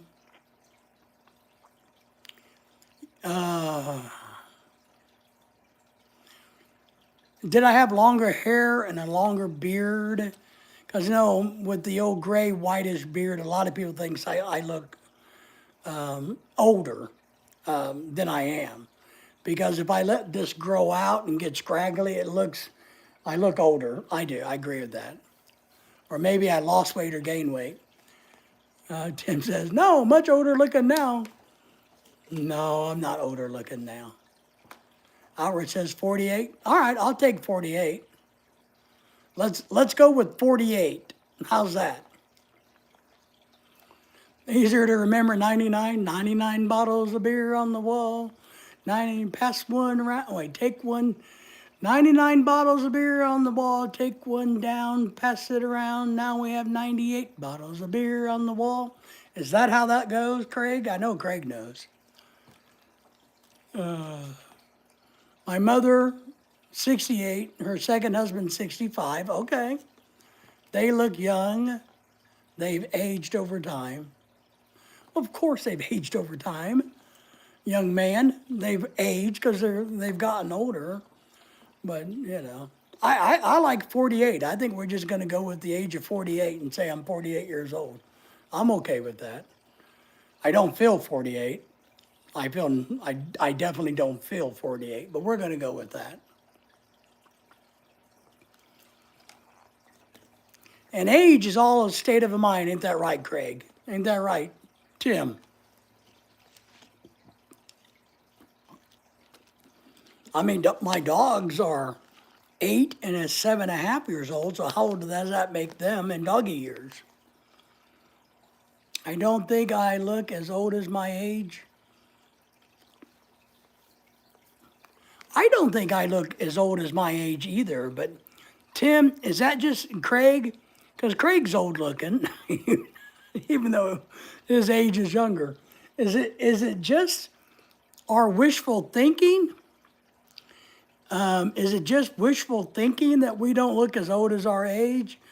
You know, it's kind of like when we go and see people we went to high school with and we go, man, that dude looks old. Are they saying the same thing about us? When they see us, man, that dude looks old. Is it one of those type of things? Man, we need some clues. Well, you're going to have to think about it a few days. Maybe, you know, we're going to get off of here in a couple of minutes because I got a little bit of stuff I got to do before I go to bed. But we're going to be live tomorrow night at 6:30. I'm going to try to print off some stuff about Thanksgiving, and we can have some fun with Thanksgiving trivia. And then Thursday, I think we're going to have dinner about 5-ish. So I think sometime after dinner, And our one dinner guest goes home, who goes to bed early. He's old, he's like 90. If our other two friends stick around and we play some cards, and they like to drink a little bit. So we're going to maybe do a live stream later Thursday evening. Everybody, so we'd like for you to join us if you guys are bored. Maybe we'll play some Uno or a game and invite you guys to join us for the card game. You know, that's what we're going to do on Thursday. Then Friday, we'll go back to normal stuff and all of that. But tomorrow is Wednesday night at 6:30. We're going to try to do some trivia. And I got a bunch of trivia, or a bunch of statements. I'm going to try to reword them and work them into questions and see if you guys can come up with the answers to that. But it's already after 9:30 here in the great state where I live. So we appreciate everybody being in tonight. Tim, I'm glad your headache is feeling better. Everybody else, Pat, take care. Say goodbye to everybody. Everybody say goodbye to yourselves. This is like the Waltons. You got to say goodbye, Jim Bob, goodbye, Billy Bob, goodbye, Larry Bob, goodbye, Millie Bob, all of those things. Everybody, Grandpa Walton, whatever it is, you got to say goodbye to everybody. I'll be out with family, but I will attempt to make it. Well, you definitely should enjoy family.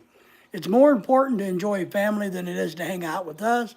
But if you get, that's right, if you get bored, we're going to try to do a live stream and on Thursday night, Thanksgiving night. So,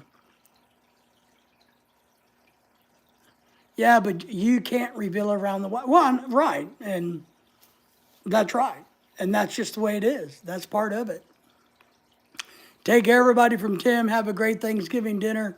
Appreciate you, Tim. Get some more rest so your headache doesn't come back. Good night, everybody, and I will see you guys tomorrow.